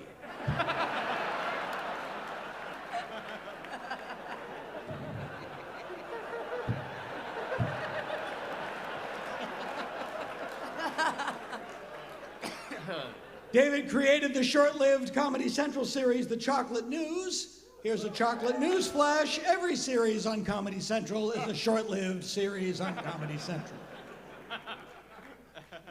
David is a classically trained Shakespearean actor, which means that tonight has really gotta hurt. He must have been that guy I heard screaming at his agent in iambic pentameter.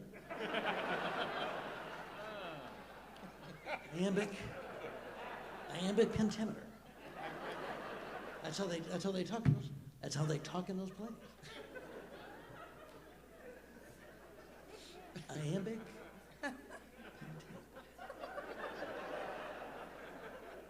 Iambic pentameter. How do you say you're a big pentameter?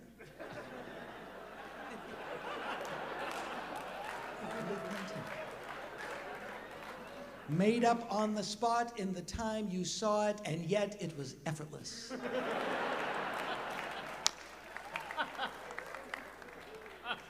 Thank you, Kevin.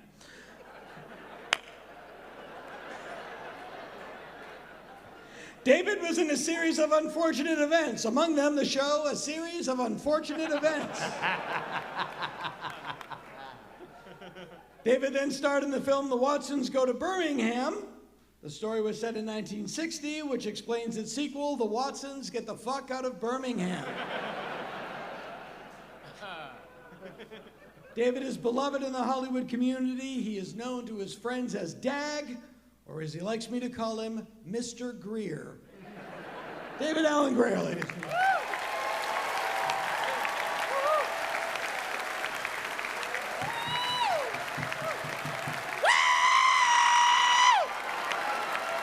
What's going on, y'all? I cannot believe I took my mask off for this. Ladies and gentlemen, my name is David Alan Greer. I'm this evening's Sketchfest Diversity Hire. Thank you, Dana, for bringing me up here. You're doing a great job tonight. Though let me say, I think of everyone up here, you're probably best known for your written work. And tonight, we see why. He wrote these jokes. This joke. Dana and I we're neighbors. That's right. I live at the top of the hill, and he lives down below the clouds. Now, Dana, you wrote for The Simpsons. Everyone's talked about that. And I think, well, I, of course, was on In Living Color. Thank you. You may applaud. They were the first shows to really put Fox on the map. And it's interesting, considering what the Fox brand has become, that it was built by shows full of black and yellow people. Yes? I guess the main difference between the two shows is that When we did racial stereotypes, they were still voiced by actual brown people. Yes. Not just jokes, a lot of truth. That was all my decision. So,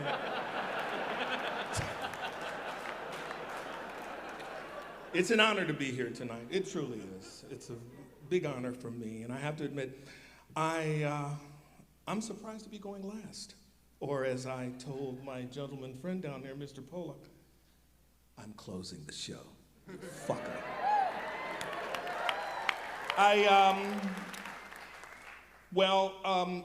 This roast is in the horror genre.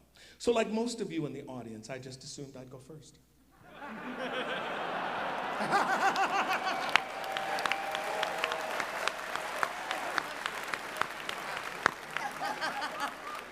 This is a mostly sold out show, and on top of that, this event is being live streamed all across the world right now. And to the people watching at home, I'd just like to tell you one thing. Get your shit together. You gotta buy your tickets in advance. That's right, we're being live streamed just like the Tony Awards, except unlike the Tonys, no one here deserves recognition for excellence in their field. Some of you, I'm not even sure what field you're in.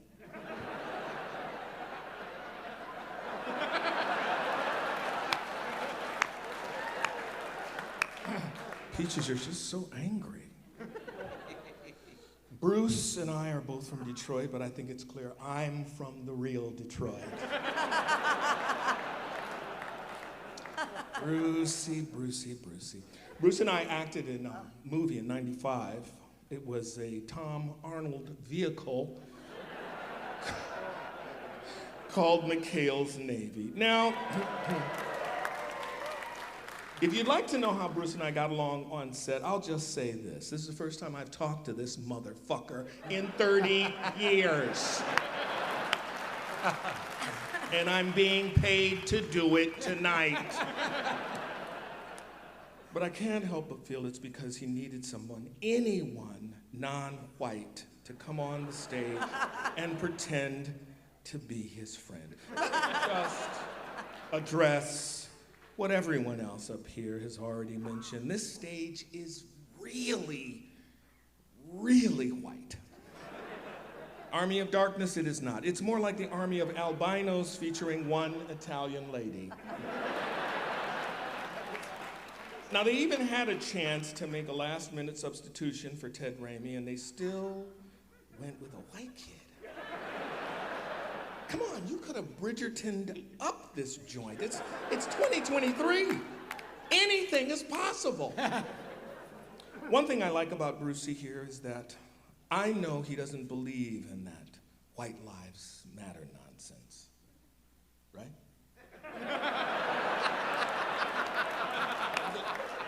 Don't answer that.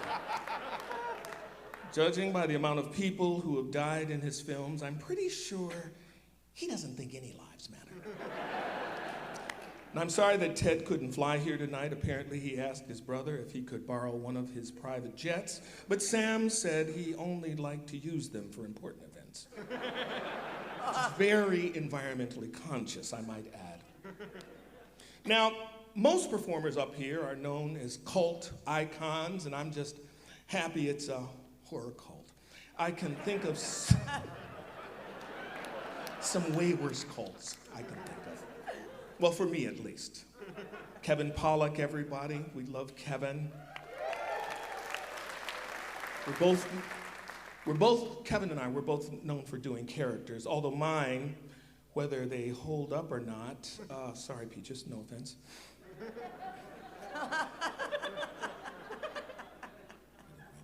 We're mostly of my own creations. Yours are really just a bunch of actors relevant in another era.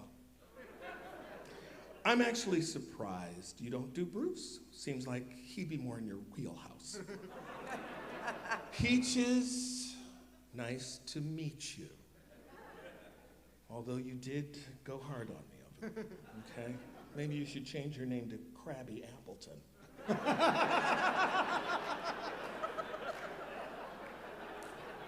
Dana D! What's up, baby? Damn, that was a long fucking set. I knew white women could talk, but goddamn! Woo! We got civil rights in this country less time than that. Oh, boy, I won't keep you. These guys have already sucked the air out of the room.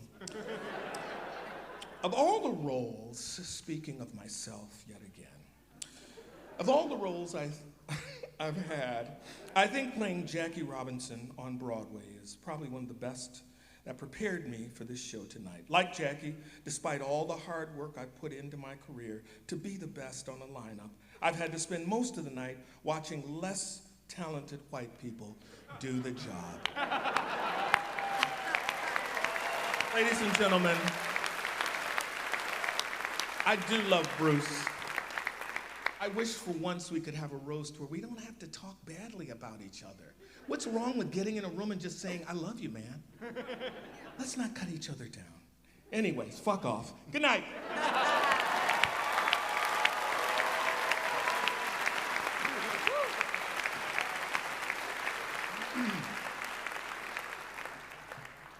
Thanks, David. As a fellow Michigander, I appreciate your total lack of imagination. You know, Michiganders are great people. When they're not, yeah. Where are you from? Okay, it doesn't matter. No one really cares. Michiganders are great people. When we're not bow hunting white rhinos, we're trying to kidnap the governor. David,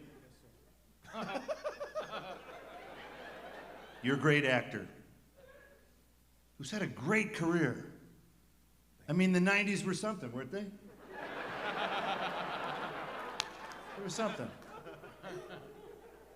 You know, in addition to an incredible TV and film resume, you have accomplished so much on the stage. I mean, not tonight, but, you know, in general.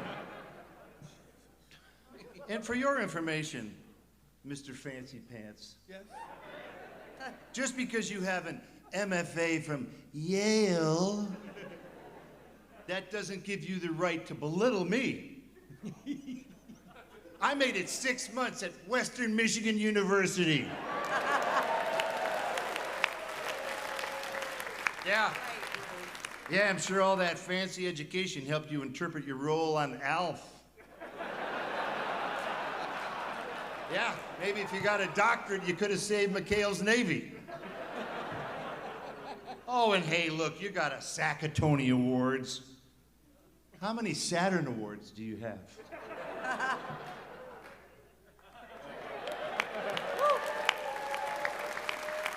Okay.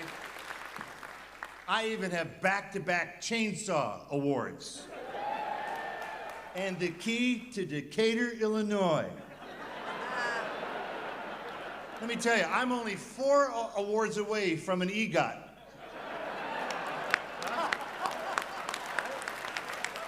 It's not far. That's not far. Seriously, David, you are way too prestigious to be here. I mean, you've been on stage with David Mamet, and tonight you're on stage with Peaches Christ. Did your agent have a stroke?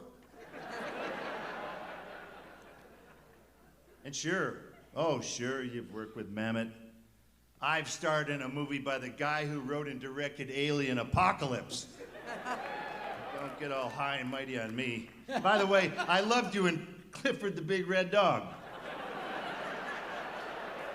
And speaking of huge bitches, Dana Delorenzo is here tonight. Thank you very much. All right, now, folks. I mean, I feel bad for you. I seriously do. Lincoln had a better time at the theater. I mean, I'd offer your money back, but I know this panel. Let me tell you, it's snowing in San Fran right now. You're not going to get your money back. No. In all sincerity, I do want to thank everybody on stage tonight. It means a lot to me. I know how busy you are, except Ted. This is the first time he's had plans in January since that trip to the Capitol. Bruce, I do need to leave. I have another show. I have to go. Go ahead, Ted. Thank you. Thanks, Ted. Thank you, Ted. Hey, Nick. So, thank you. They say if you want to know someone's character, look at the friends he keeps. I am so screwed. I want to thank you all, but we're going to do one last little game tonight. Could we turn the house lights up to maybe half, but not too much? A little more. A little more. That's good. Yeah, that's good, yeah. We're going to play a little game because these fine people have all insulted me horribly. So it's now your chance. Yeah. Oh, I like the clapping. Yeah, yeah. So we're going to play a little game. I'm going to turn my back to you, and you get to shout out the name of the movie I did that you want your money back for. Please wait till I turn around. Everyone's so excited to play this game, they just start vomiting out every title.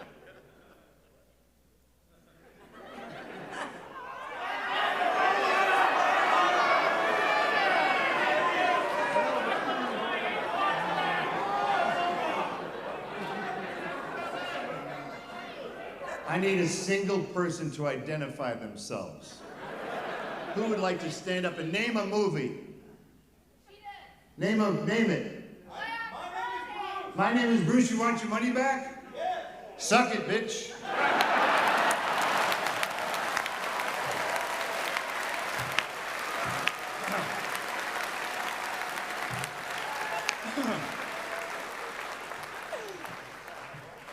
You know, it's really enough of this stupid game because everyone's going to name every fucking movie I ever did. Let's just leave it at this. We love each other. We love you. So you should love each other.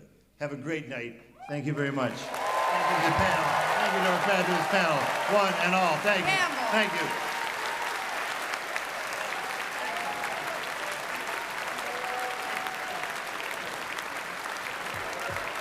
Thank you very much. Ted Ramey, Dana Delorenzo, Cassandra Peterson, David Alan Greer, Kevin Pollock, Peaches Christ. I'm Dana Gould, Mr. Bruce Campbell. Thank you very much.